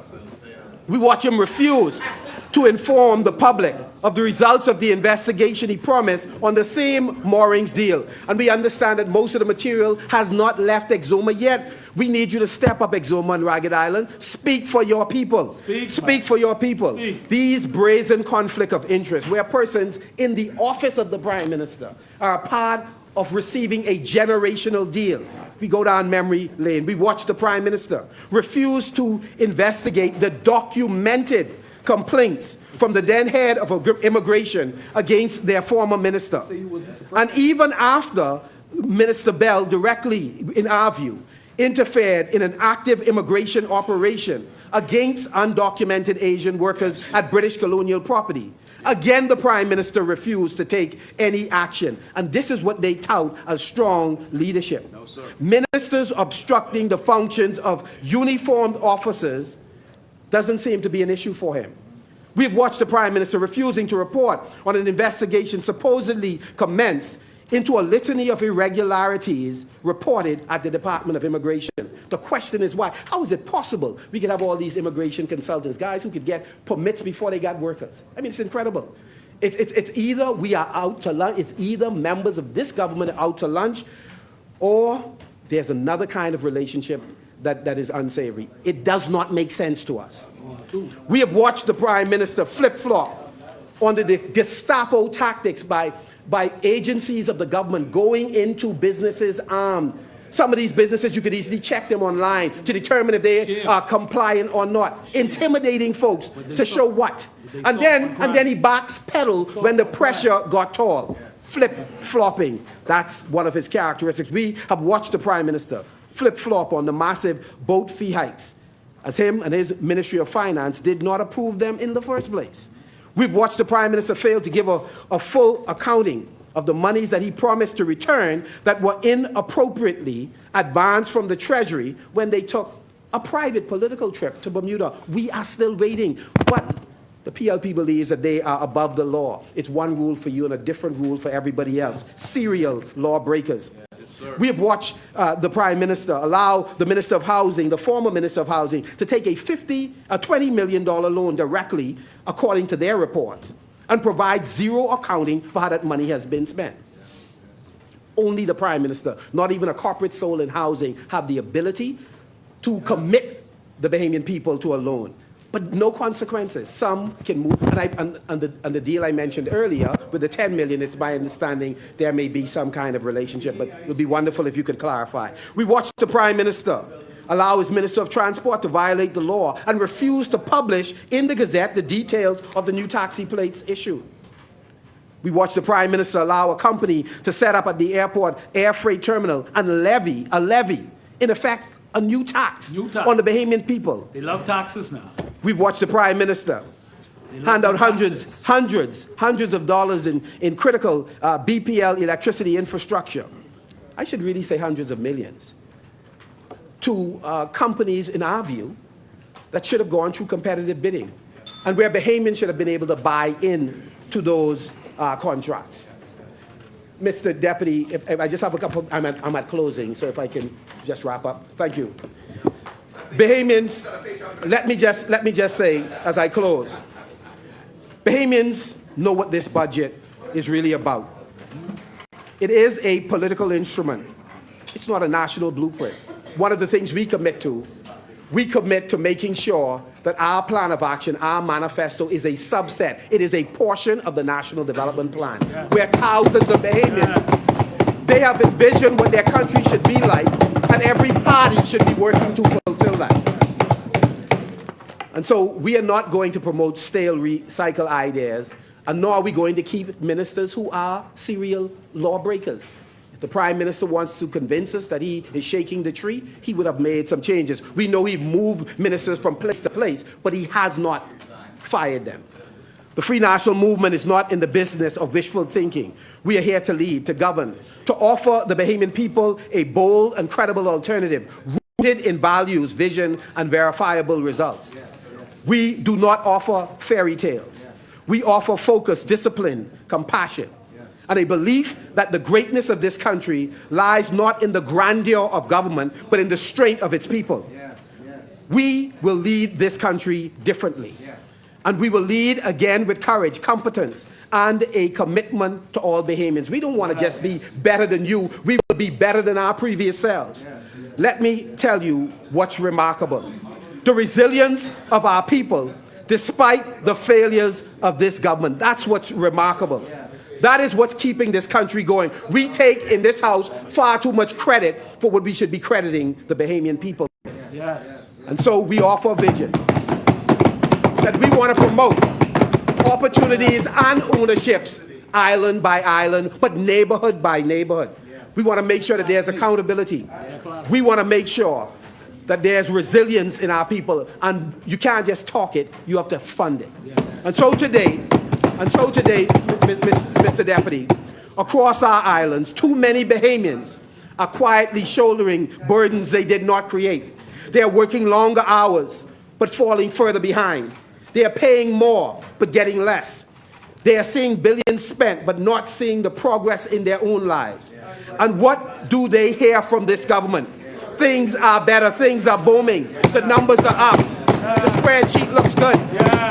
The truth is, we are a nation at a crossroad, and the Bahamian people know it, they feel it, they're living it. They see it in the breakdown of their community services. They see it in the rising cost of living. They see it in the empty promises that keep being recycled. But we in the F&M do not believe that this is the best way to do business. We signed up to serve, and serve we should. We believe in this Bahamas that every Bahamian ought to feel safe and supported. Where young Bahamians see a future here at home rather than building somebody else's country. We believe in the Bahamas where the goal should be to empower the many, not just focus on the few. We believe that there should be accountability.